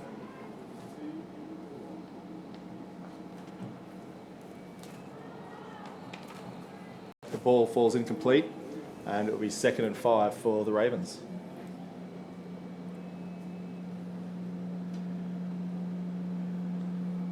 Worth noting the Husk defensive end position to race out to this and make the tackle if that ball was completed, of course, which it wasn't. He was going to play because obviously in the junior football he's made his name at the inside linebacker position. Then he was recruited as defensive end, then played some tight end for most of his collegiate career. Now he's found his home at defensive end here at the Stingrays this season. Well, he started out the season at linebacker and just found himself more natural in the position of. We've seen an incomplete pass there, and it's a tale of woe there with a couple of incompletes on hitch passes. Bread and butter sort of plays there, and the Ravens just can't afford to not take any advantage of opportunities there. But yeah, Tonga Kilo found his spot at the end and has been a real presence and dominant pass rush out there. And working against Dylan Harrison today, it's been a great matchup between 2 players with collegiate experience. Dylan Harrison obviously in the Bowling Green system for the last couple of years.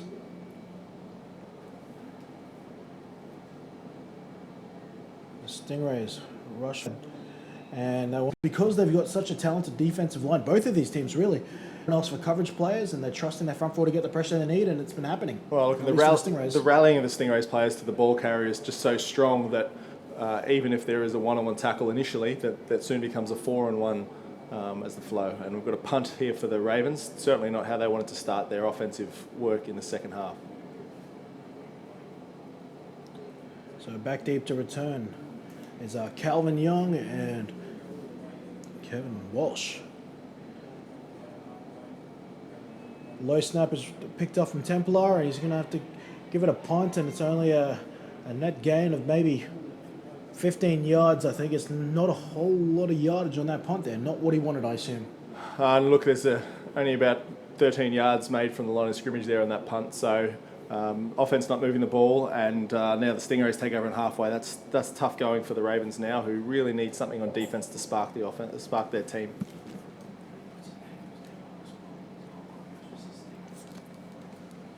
So just got an update on Jamal Party, who's in hospital. Apparently there is no serious neck damage, no concussion even. It was just an extreme stinger. So they can rest assured there that it was nothing that he won't be able to recover from, and he'll actually be okay. And a big run here from Taylor. Taylor's going to take it for a first down and then some. And he's going to get tackled down just about that 30-yard line. Well, I think you can see what the Ravens D-line got caught playing a little bit high there. And as a result of that, the cutback move by Taylor took advantage of the opening on the backside A-gap there and got it through to the secondary. So that's opportunistic and capitalising running. Phoenix Panoho, the former Cougar Colt. Wow. Tackle there, and wide open once more, and Napier adds his name to the touchdown list. And wow, the coverages are really being tested today for the Ravens. Well, it couldn't get more open than that. You heard me even exclaim with the wow. That's how wide open that Napier got there. So whether it was a cover two and the safety got occupied on the inside, I'd be interested to get another. Yeah, I think it's Olay peeking in the backfield. Head up to the flat, which kept the cover two corner in place, and safety not able to get across on top of that pass, and it was So once again, it's just good to see some of these young guys sticking with the sport and moving up to the senior level as Perkins looks to add the extras. And they are up, so another point added to this lead, which now extends to 44 points. No, look, that's not at all the way that the Ravens defense wanted to start this game. And this rest of the game now is on about heart for the Ravens, and be looking to show that they can finish the game strongly, get some things together on offense, and continue to roll that through. You notice the Stingrays place a high value on special teams, putting key starting players from both sides of the ball out there to chase after the kick, and both in coverage and in the return game. So a lot of people take the opportunity to give some of their 2s and 3s to special teams times, but you said they put a strong emphasis of being excellent in all three phases. And Perkins, one of their leading special teamers, boots us off once again, collected by Edwards. Edwards going out the middle. Now he's going to test the right-hand side, and he's found a bit of space, but corralled there and taken down at about the 31, maybe 32-yard line. Yeah, good return there from Edwards. Give him a bit of hope, getting the ball out to 31. Good above his head and followed the block of Bessie. But again, it hasn't been enough of Edwards with the ball in hand at wide receiver today. The same could be said for Bessie and Templar and many other players out there. They just have not been able to sustain the ball. And it's hard when you're taking on the pass rush that's been going on, and as well as on top of that, not just the pass rush, the tight coverage that is played by this defense here by the Stingrays. When we hear the crowd warm up here, obviously motivated by what's happening before them in the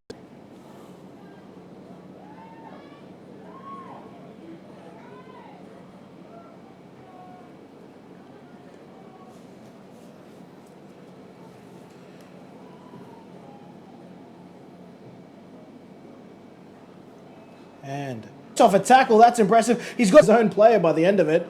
He breaks about 4 tackles on that and ultimately gets tackled by a man in purple. Oh, look, that's a fantastic run by Darius in a game which is clearly one-sided like this, to continue to run hard and play hard. I know the Stingrays coaches will be insisting on better from them and wanting to wrap up and not let him make those sort of runs, but that's why he stands out as one of the top runners in the state and also in the country. Speaks a lot about the character, I believe, Darius Holiday-Miller, that is, to as we see the Stingrays Colts leading off to run as ferocious as someone who would be fighting to for a one touchdown lead when you're down by this much. It speaks volumes of his character. And this time he's going to get taken down well. Helmet to go flying. I think that's Tonga Kilo on the tackle there. Yeah, no space for him then, and probably about back to the same line of scrimmage.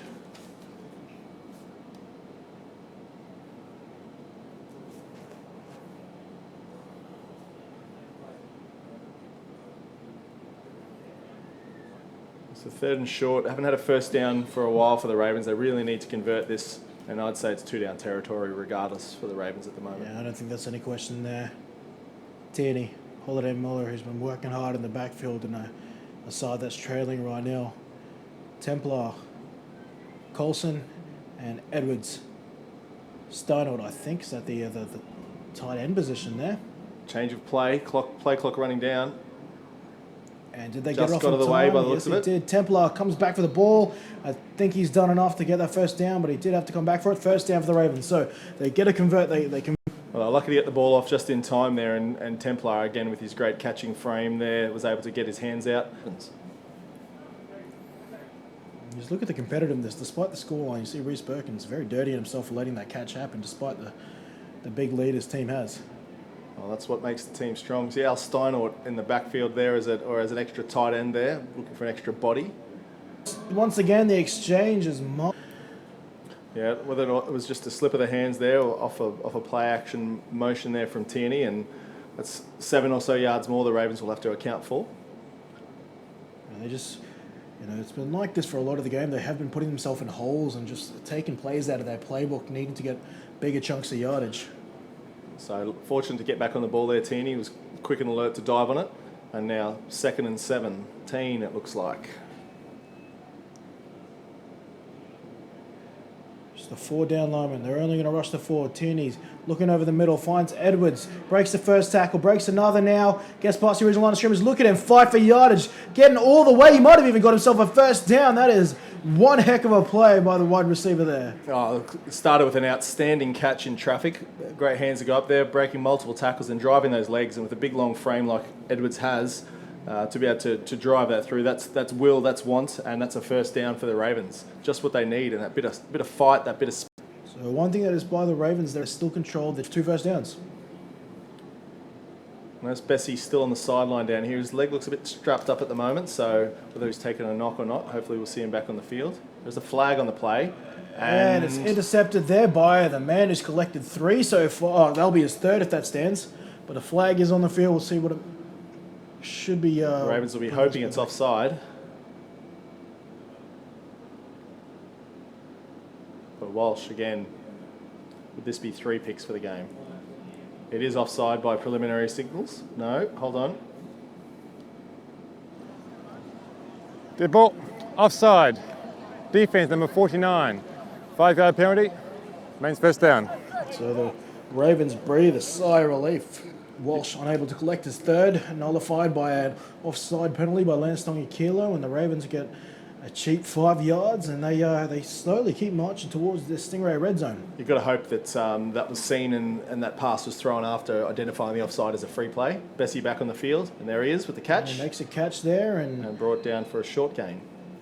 reels it in, and we'll be looking at a 2nd down upcoming. But 2nd and short, often offensive coordinators' favorite down, 2nd and short. You can kind of open up your playbook, run something deep, run something short. Even if you fail, you just got a short amount of yards to come back on 3rd down. Absolutely, and they need to capitalise on every down here, and if they can take a big chance or a shot of some yardage here, it'll be a really important step for them. But 2 deep safety set makes it a lot of hard work in front of them. And it's tipped in the air, and Tierney pulls a Brett Favre and catches his own. It's going to be for a loss of yards. There, but the ball batted back up, alertly grabbed by Tierney. There is a player down for the Stingrays, it looks. Let's see who it is. I think it is, might be the man you were talking about, Mr. Vernon. Slow getting up there.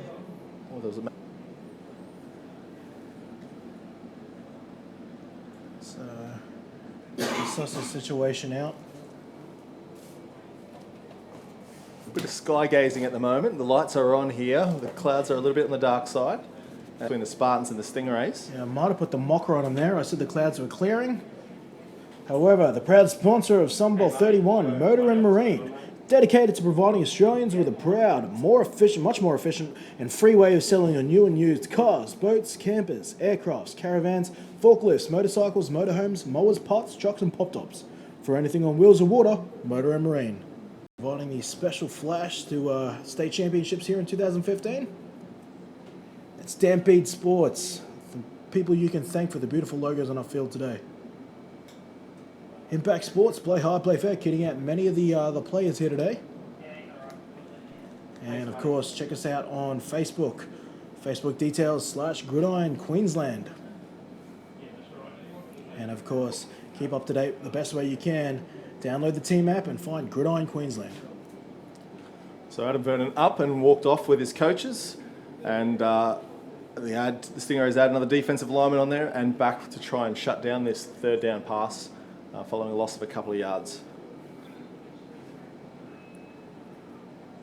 So Tierney and potential offside there. It's a free play, launching it, catches it in double coverage. Well, interestingly here on this play here, although it looked like an offside jump, there was movement from the wide receiver on the top side of the field, inside defensive lineman who jumped. I wouldn't be surprised to see. And we'll soon see in a second.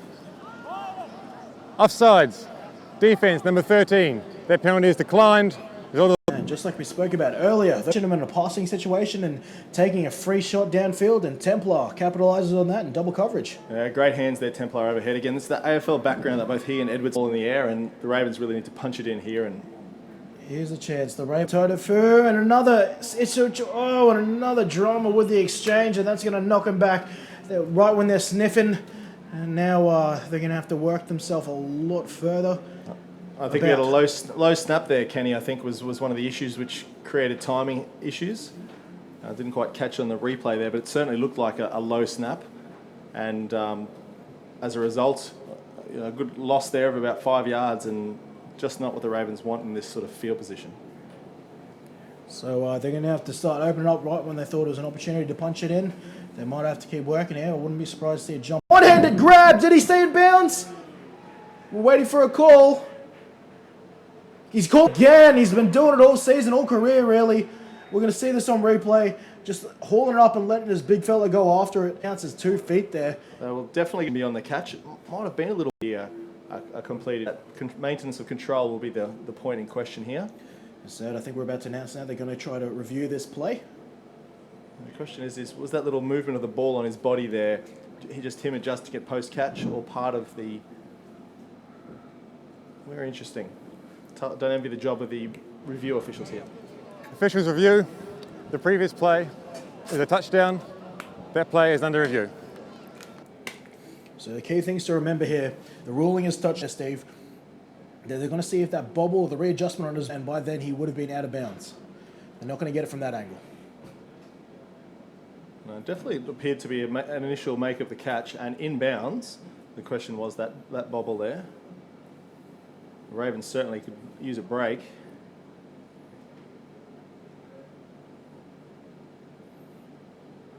So there's 1 foot down.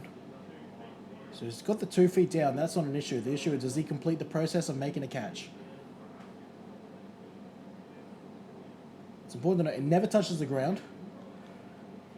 But has he completed the point attach before he's found himself out of bounds? That's tough, and obviously we're using video replay on the basis of the footage we've got that are providing the video for this feed, unlike the NFL and collegiate levels, which have certainly a number more of specified camera locations which allow that clarity. Fortunate to have a great shot of it there to be able to adjudicate on for our video officials. But after review, the play is confirmed. So the officials satisfied that the catch was maintained and completed. And points on the board for the Ravens there. We spoke about Luke Edwards not having the ball enough, and there he goes and makes a great, typical Edwards sort of catch. It doesn't make it look easy, does it? No doubt. But then again, maybe many others would never have a chance to catch that one themselves. So he's going to pass for Edwards again, and it's going to go through his hands, fall incomplete. So the Ravens, no flags on the field, unable to convert that. So the score will be 44-6. Well, that has to be a relief for the Ravens though to get on the board there, and show that they're capable of doing it. Edwards, Teeny again looking for Edwards. Some argument for pass interference by the receiver, but officials in good position to say, no, none there, incomplete pass. So no one wants to get shut out in a championship game, so the Ravens have got on the board there, once again proving they are the one team in this league capable of scoring on this Stingray unit, and they've done it again in each of their matchups this season. Well, now the danger is you're kicking the ball down there to Calvin Young or Kyle Bopert, two guys that are very dangerous with the ball in hands, and the Stingrays will be looking to get back and add that 6 points they just had scored on them. I mean, we're thinking about flipping a reverse in here as well. As drawn Hugerdijk, and it's a nice kickoff, and it's going to be taken there by Bopert. Bopert up, and he's going to have to reverse his run there, and he'll get taken down there by Matt Olay, as well as number 26, Bo Yarenson. And that's a big win for the Ravens kick coverage there, getting the ball down at about the 16, 17 yard line, whereas the touchback would have brought it out further. So that's a win for the Ravens defense, and now they need to win again on first down, second down, third down. They need that ball back. But no doubt the Stingrays won't be looking to have that happen, and with Malloy in the backfield there, I expect plenty more offense yet for the Stingrays. That's it. If there's one team in this league that does not get complacent no matter the lead, it'd be the Malloy-led Stingrays. So the Ravens definitely going to have to up the ante to see what they can do with that talented defensive line. We've got a very heavy set in the backfield there with three there. Including Chris Mooney.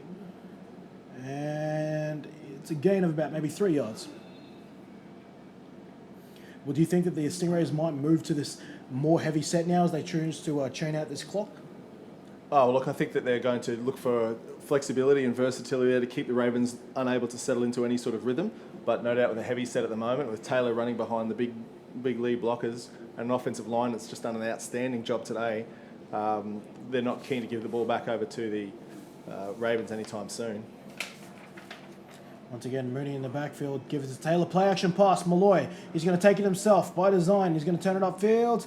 And he's gone out around the area of the first down marker. I'm seeing first down being signalled. Another first down to the legs There of is Malloy. a flag.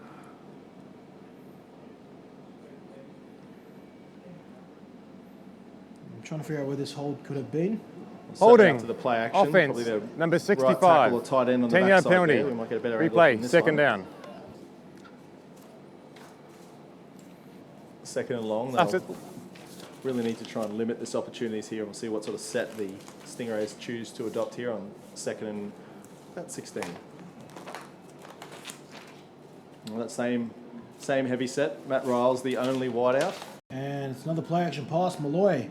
Can he avoid Leon? Yes, he can, but he can't avoid the backup rush by, I think that is Mona Solomona coming in for the sack.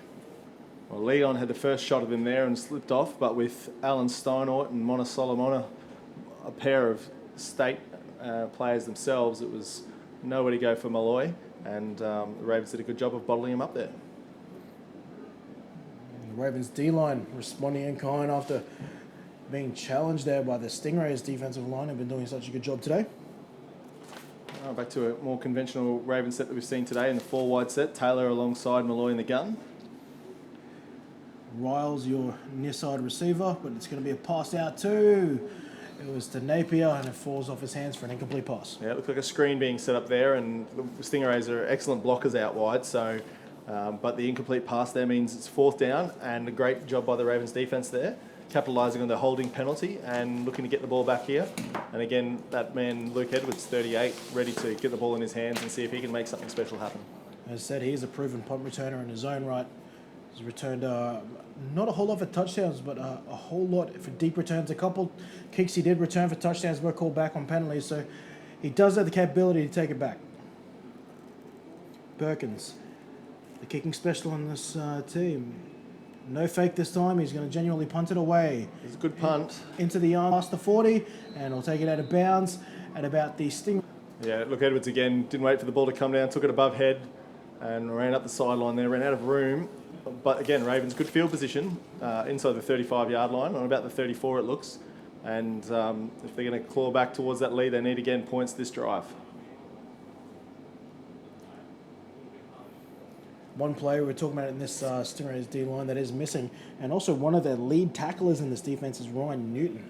the young former Colton, now senior, broken his leg in the Cougars. Oh, look, we saw Ryan as a junior and playing under 19 outback earlier, dominating from that position on defensive tackle, and he's had an outstanding rookie senior season. Very disappointed to have him injured and missing this game. Toss play, Darius Holiday-Miller to the left, cuts it back inside, beats a couple of defenders and meets the secondary, and gets taken down by defensive captain Frankie Passamani Rousselet. Look, Darius doing what he does well, making the first guy miss, and again the Stingrays' rally to the ball meant that you can miss one, but there's always 3 or 4 other Stingrays waiting.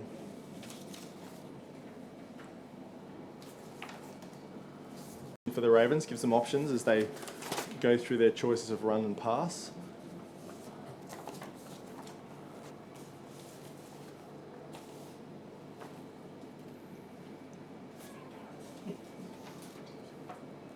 Tierney looking to his left, launching it to the direction of Edwards. Almost intercepted by Walsh. That's 3 for him for the day. He's following more blockers. Can he make it a third pick 6? That would be unheard of. He very well could do it. He's at the 15, 10, goal line. That's 3 to Walsh. Pick 6. Number 18, the import. Wide receiver now. Defensive back for Walsh. No flags in the field. That will stand. Steve Box, wow. Well, I'd be keeping it well away from 18, and he just went up again. High point of that ball. For him and 38, both went after it. It looked like there was an opportunity there, but it was almost goaded him to passing that ball across. And Kevin Walsh, 3 pick 6s. I don't know if that's ever happened in a game of GQ, let alone in the Sunbowl game. 3 pick 6s, but that's a dominant performance and a game-winning performance from Walsh. Thank his teams enough. Defense, 3 points against the Bruins. Look at that. Look, he's not doing it all himself. He's got to thank his defense. He's always had lead blockers in all of these. He's never just made about 20 men miss. He's always had people blocking for him. So kudos to that Stingrays defense for playing as a team in those opportunistic situations. And look, it's one thing to get the interception, but 70-odd yards worth of turnaround. Ravens not quite ready in terms of getting their kick away. There'll be flags on this one. They'll probably be declined because the kick is good. And that's over 50 there for the Stingrays there. And 3 scores on D.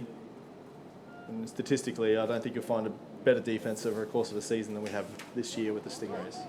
Offside. Yeah, so they scored Defense, 11 number touchdowns 57. during the The regular penalty's season. declined. The PAT is good. 11 touchdowns during the regular season, and they've had. I mean, geez, this. Well, it scored more than the Ravens here today, and you know the Ravens offense has had a hard time against the Stingrays defense, and that's what a championship team is made of. Both sides of the ball, all 3 phases, and Ravens will get another chance to try and bounce back and set some positive mood. Talk last night about, as we look at this kickoff being set off, about complacency and whether that's an issue for him, particularly his team, not just over the season, but over a couple of seasons. And we're going to see this kick go out of bounds. So the 1 miscue for Perkins today. And he said it's difficult by his team today.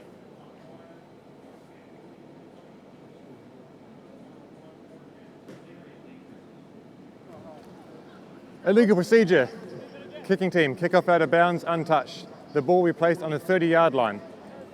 First down, Ravens. All right, so the Ravens will get some favourable field position to start this drive, and they'll need to make something of it here. Again, they won't be satisfied with just 6 points on the board, and moving the ball here to keep the ball out of the Stingrays' hands would be a great idea, and keeping it away from Kevin Walsh would be a fantastic idea, I think, for the Ravens.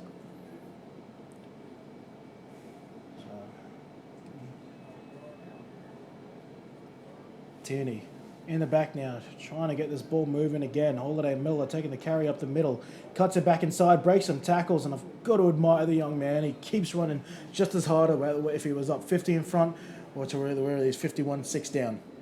Yeah, it's the leg drive there and the ball secured at work, but again, Stingrays still rallying there. They're not losing any intensity in there. So that's a pickup of about 5 yards. Close to the 6, actually. Ravens still moving, and not to put the mocker on again, but these clouds seem to be moving in a positive direction as far as us go. And the Colts could be looking for a slightly brighter start to their Sun Bowl. Coming up next, Holiday-Miller with another carry, bounces to the outside, but the pursuing defense of Frankie Passamani Rousselet shuts him down with the help of number 13, Ezra Clayton. Look, strength at the front there really bottled that up, and with the flow of the defense, the secondary and the safeties coming downhill to finish off, there's really no room there for the Ravens, and third down faces the Ravens now. The Stingrays of the Frank Passamani, but I look to my right and I'm seeing Ike Summerfield, who picked off 2 passes here, and the pass intended to coverage in the play. With the Stingrays DB swarming around third down, had the down and distance done by Young and Young both back there, and both dangerous returning the ball, and we've seen them both return the ball for touchdowns over the course of this season from this set.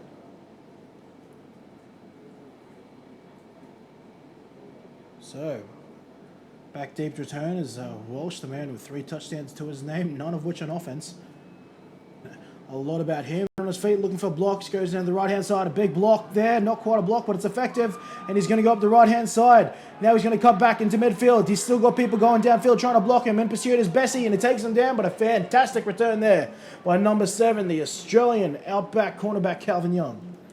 Well, it's about 65 yards worth of return there for Young, and you just saw the way the Stingrays spotted up to find a purple jersey to block. They were determined to take that one all the way back, but good hustle by Bessie there to get across and make that tackle at about the 25-yard line. So the hustle's still alive on both of these sides. Now this Stingrays Malloy looking to add to his touchdown records. He's got quite a few through the air today. About 4 on my count here, and the give here is to number 31, but he's taken down in the backfield. Chris Nguyen, the running back wearing number 31. Obviously a few different players getting some reps here for the Stingrays on offense with the scoreline as it is, as we're just about to hit the third quarter change of ends. And a big call there by Remy Coleman, who's on the chat as we move into the fourth quarter now. And I quote, "This team would dismantle Sydney Uni." Just saying. So a big call there. And Motor Marine, the leading sponsor here. Proud sponsor of Sunbowl 31, Motor Marine is dedicated to providing Australians with a much more efficient and free way of selling new, used boats, campers, aircrafts, caravans, forklifts, motorcycles, motorhomes, mowers, parts, trucks and pop-tops. For anything on wheels or water, Motor and Marine. And of course, Falcon Fireworks, we'll see more of their action later tonight as the sun drops down here in Coorparoo, as well as Stampede Sports. Impact Sports, play hard, play fair, and check us out on Facebook. /Gridiron Queensland. It is now the fourth quarter. Due to the scoreline, the mercy rule will now be in effect. So, just being there by Gary Kendall there, talking the mercy rule is in effect, so no stoppages will play here. It'll be the full time, no shortened quarters, but there will be no stoppages as Malloy looks to take a carry out to his left hand. Bo Pitt looking to set a block. He gets it successfully. Malloy gets a first down. Can't, but he's left a trail of defenders in his wake. Well, Mercy Rule might run the clock, and that was an outstanding run, taking advantage of the blockers in front and the physical finish to the run. I guess no one would have thought would be in Mercy Rule situation come Sunbowl, given the strength of both these teams, but such is the way the Stingrays have played on both sides of the ball today. Just want to highlight a key block here by Kyle Bo Pitt. Not flashy, and some would argue he comes off second best, but the point is he effectively makes the block and springs his quarterback for a big run. And Riles downfield as well. There's certainly a commitment to doing those little things that makes a team like this an outstanding team. And the backfield is Nguyen once again. See if he gets a chance to punch it in there. He's with Malloy. Napier, who scored a touchdown earlier. He's the receiver closest to your screen. Malloy's looking left. On a wheel route is Bo Pitt. And did he just catch it for a touchdown? Yes, he did. So the Rays keep pulling. Look, the thing about that was you could bet the well-thrown pass that we had there. You know, the catch in the corner. Touchdown celebration from Kyle Bo Pitt. I don't think we got to catch it there. But here we go. I think they might actually be looking. No, Perkins is in there.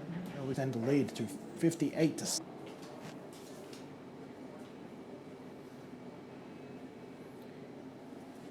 And that wide left that kick flies, so 57-6. So a very small blemish to the Stingrays' performance today as we look at this clock winding down here in the fourth quarter. No, I think the scoreline as it is and the nature of the contest is why this mercy rule is in effect. And no doubt the Ravens will be disappointed with the way this one's played out. The Stingrays from the season carried into the postseason, and what appears to be a 5th title in a row for the Stingrays. So seemingly, it seems like the drive for 5 will happen for the Stingrays. As Perkins looks to kick today, his leg has been busy. Edwards and Ole, it looks back to return, hoping to give a little bit of hope here to finish. A low And line the catch drive. is bobbled there by Edwards, but he's got it now. He's turning upfield. A block there from Ole, spins out of a tackle and gets to the 37-yard line, but I am seeing flags being thrown, and I think it's in the area of holding. Yeah, a holder, a block on the back there was there that just got that perimeter sealed. You see the one on Ole there. Is there a chance at the ball carrier? During the return, holding, return team number 23. 10-yard penalty from the spot of the foul.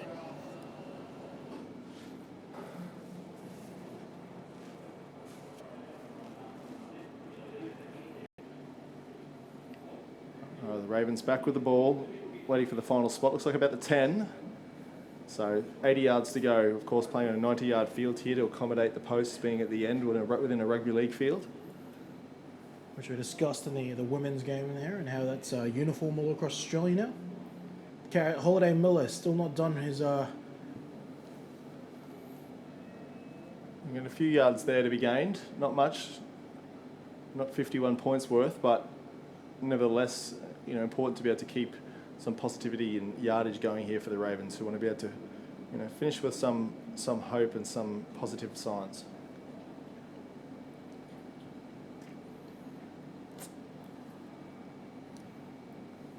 So a couple of new guys on the line there for the Stingrays. Number 50 repping in, Alan Tamati, as well as number 57, Andy Farrell, getting some D-line reps. And Holiday Miller, I think that's Holiday Miller, gets met in there by... I think it was Luke Woods there. Oh, no. Joel Wood. Joel Wood Joel taking Woods a there. carry there. Woodsy. Notice the 3-back set there, with 3 running backs in alongside. Kilo getting another carry. Ben O'Connor it was on the carry. Of course, O'Connor, former Gold Coast Stingrays junior and championship winner as a Stingray, living in Brisbane at the moment. An outstanding running back in Colts divisions, but spent more time at corner since moving to the Ravens.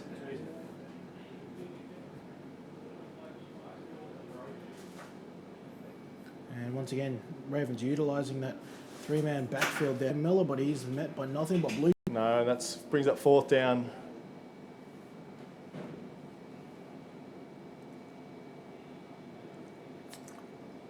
Again, those fresh legs getting their opportunity on the field there for the Stingrays.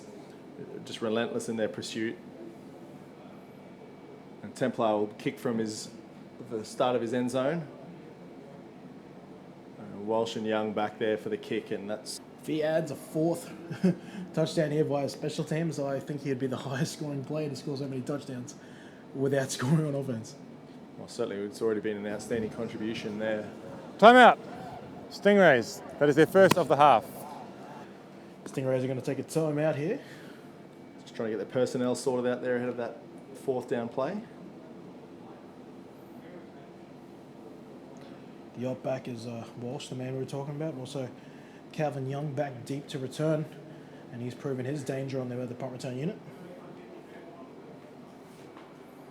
But again, punting from his own end zone here, the Stingrays will still be sniffing an opportunity to get and block this kick and score in a different way. So.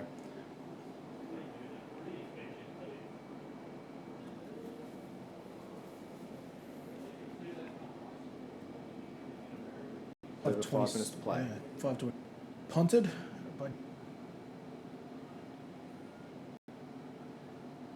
Towards the sideline to avoid quite a few yards there, about a 38-yard punt, taking that just inside his own territory.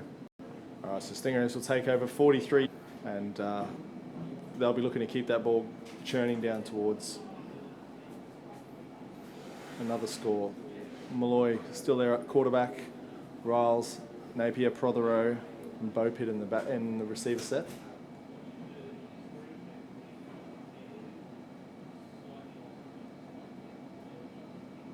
One change that hasn't been made is Malloy is still at quarterback, and he's going to finish this game, the competitor he is. Malloy takes the snap. It's going to be a give. And he breaks a couple of tackles. He breaks the tackle of Christian McCarty, and then is taken down by the ankles there by number 57. It's by the Bayside Ravens there. That's Peter. And there, not a big gain there. The Ravens flowed hard after that one, wanting to make sure that there's minimal yardage gained. And despite breaking a tackle, Nguyen really brought down there with a good flow. Phoenix Panaho coming over well as well to clean up. Bromlow getting a lot of carries now. It's Clayton now lead blocking up front. Can he keep his feet? No, he can't. And he pretty much falls in the same spot he did last. All right, third down there. So about 3 minutes long before I'm sure we see that water bath, Gatorade bath headed Coach Walker's way.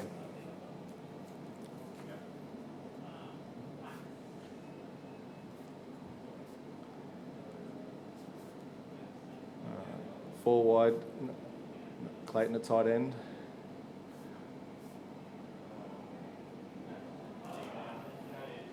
And that's going to fall. And pass interference it is there. Interference, so they're going to get it. This drive will stay alive. So absolutely no doubt about that pass interference call there. The defender didn't look around at all, made contact with the receiver. Riles is heading downfield, and the Stingrays will collect first down by virtue of the penalty. And as talented as this young defensive back core of the Ravens are, I mean, there is a big difference between class between the Gold Coast Stingrays defensive backs and the Ravens here. Obviously, they lost a lot when they lost Calvin Young, but and you can't doubt the involvement of coaching of Ben Walker, who's one of the finest DB coaches in the country. But there's definitely a difference between the Pass two interference. Defense number 30. 15 yards from the previous spot. Automatic first down. Dominance on both sides of the ball for the Stingrays today, and that penalty there to extend the drive, just rubbing salt into the wound there for the Ravens. One stoppage that the question is, can they go to further Officials step their timeout. dominance in season That is your 2-minute warning. There are 2 minutes remaining in the game. So 2-minute warning there from Gary Kendall. And the Stingrays are not far away there. If they can get successful early, they might take a shot at it, or they perhaps might kneel it out.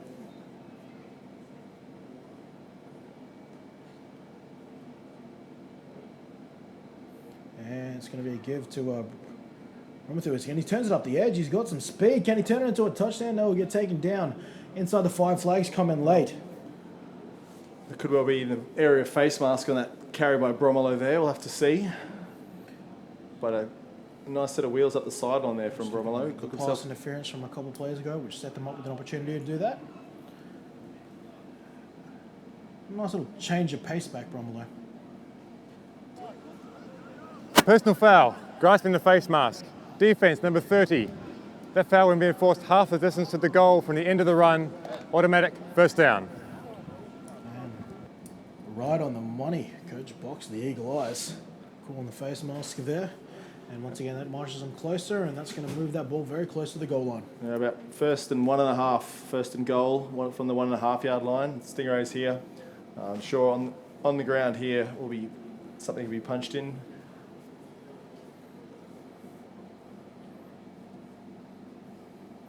And it's going to be Bromolo's going to try and take it around the left-hand edge, and he's going to stroll in, and the Rays add a 60 burger to the menu there. The score now 63-6 with a PAT to come.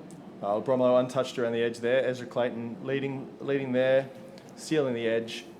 Bromolo too quick before the defensive back could get across there, extending the lead ahead of the conversion to come as the game clock winds down in this mercy rule mode. Coming in, going for a conversion here, but Joe Trappier being given the opportunity to put his Canadian leg onto this one. There's the flag. Prior to the snap, false start. Offense number 61. 5-yard penalty, replay, PAT. So it's by Trappier. And at the conclusion of the game, has he been given the kick? No. The clock expired there on the kick. Runners up, Unfortunately, Coach. not able to attempt, as would have been a wonderful finale, but I don't think the Stingrays will mind too much as the celebration continues, and certainly a very appreciating crowd here today. Stingrays family and friends here for a big day, and they've certainly enjoyed everything they've seen from the boys in Sky Blue today. 63-6 the final score. No one would have foreseen that sort of margin, but such was the dominance of the Stingrays this year. As the Ravens are preparing for their handshakes to end their year and acknowledge the performance of the Stingrays, the handshake, and the presentation soon to come.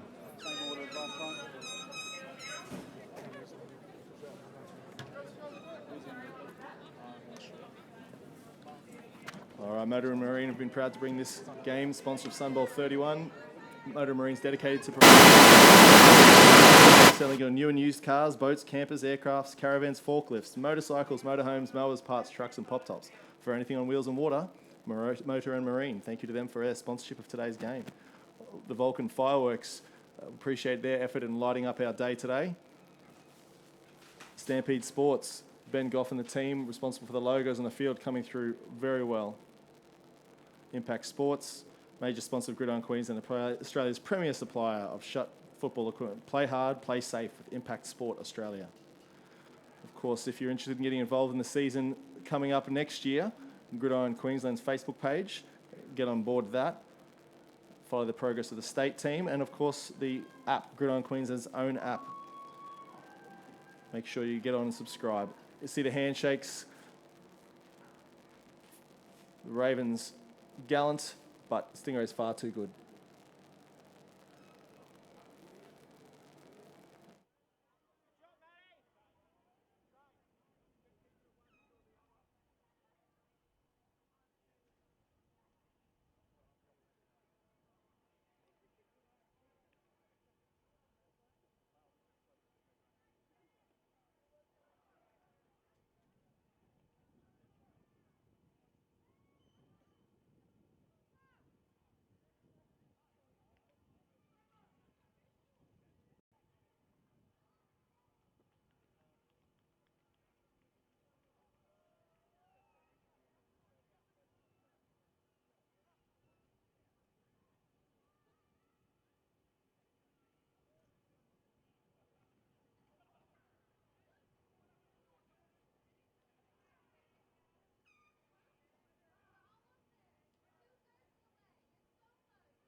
Hello guys, so we just finished up there, the Stingrays. They've completed their drive for 5. They are state champions here, Sunbowl champions in Sunbowl 31 by an outstanding victory there, putting over 60 points on the Bayside Ravens. Bayside Ravens did prove to be, once again, the only team that can score on this vaunted defense. We're just watching now as they're going through their team celebrations. The Ravens doing the same thing. They'll be over here in a second where we're going to hand out the winners' medallions as well as announce the MVP. So stick with us, we're going to bring them over.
All right, back we are here. We're about to go through the formalities now. We're going to start it off there. Can I get the Benson Apati, head coach of the Bayside Ravens? He's all right. I think he's already. Commiserations to the Bayside Ravens, runners-up again this year. We're about to announce it here. Coach, a valiant effort there, but you've gone down today. What do you make of your troops? Oh, still super proud of them. We've had a great season, a great bunch of boys, but today the Stingrays are just too good in every facet of the football game. We tried our best, tried our hardest. We lost one of our own during the course of the day, and it was difficult to come back from that emotionally, but still super proud of the Ravens, Birdtown, all our supporters and family. But today it's the Stingrays' day. Congratulations to them. Mate, before you go, Jamal Party, is there any news on him? Is he still okay? We did get some sort of positive reports, but have you got any official reports? Not yet. We're about to go find out. I'll head up to the hospital after this. No worries, thank you. Benson Party, head coach of the runner-up Bayside Ravens, everybody.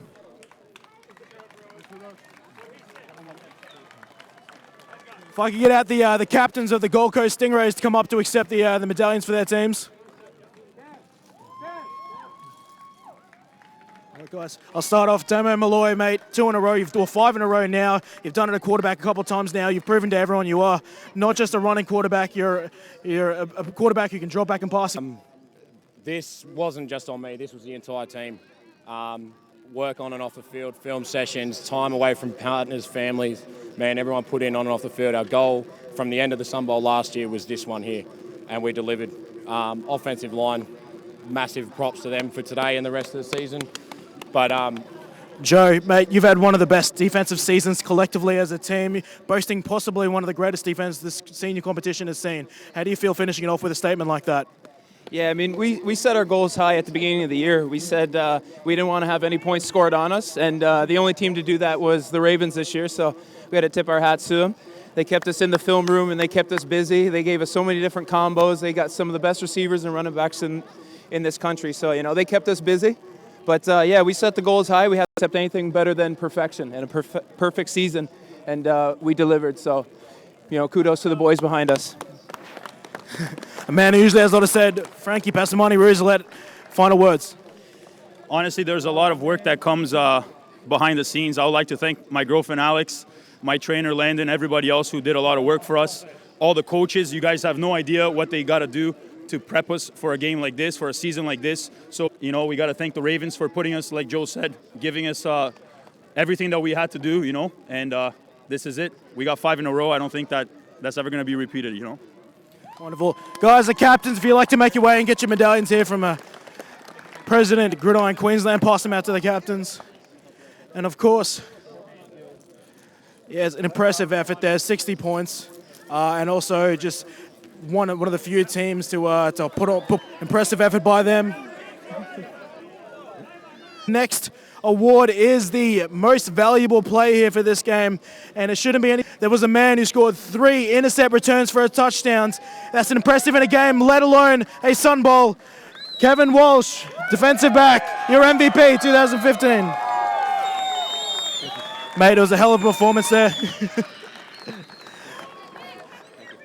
An absolute hell of a performance. Most people will be stoked to get 1 return touchdown, 2 maybe, but 3, that's got to be a dream. Dream, but you know, I can't take all the credit. I never can. You know, I have for me, and I don't even know what to say, man. I'm speechless. Well, you can do nothing but accept your award from Richard Gill there. Your MVP for 2015, Kevin Walsh.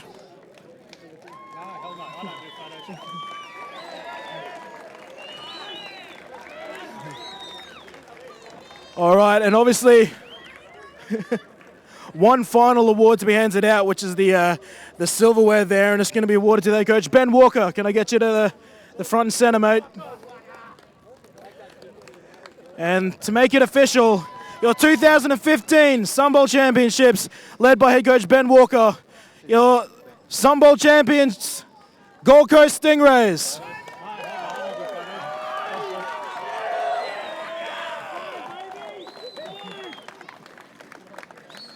So if anyone would like to take photos now's your opportunity there. But one last time, big congratulations to the Gold Coast Stingrays champions 2015. You didn't give Benny a chance to talk. He didn't want to. Didn't he? Okay, he already queued it up. I doubt it. I see him. That's all this one.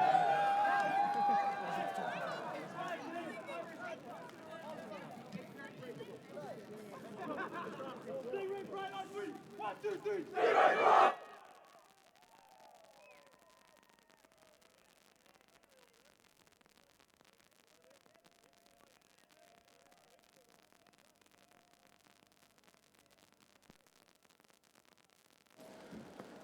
Yeah, great work there to the Stingrays. We'll see you back here for the Colts game in probably about 20 minutes. Thank you.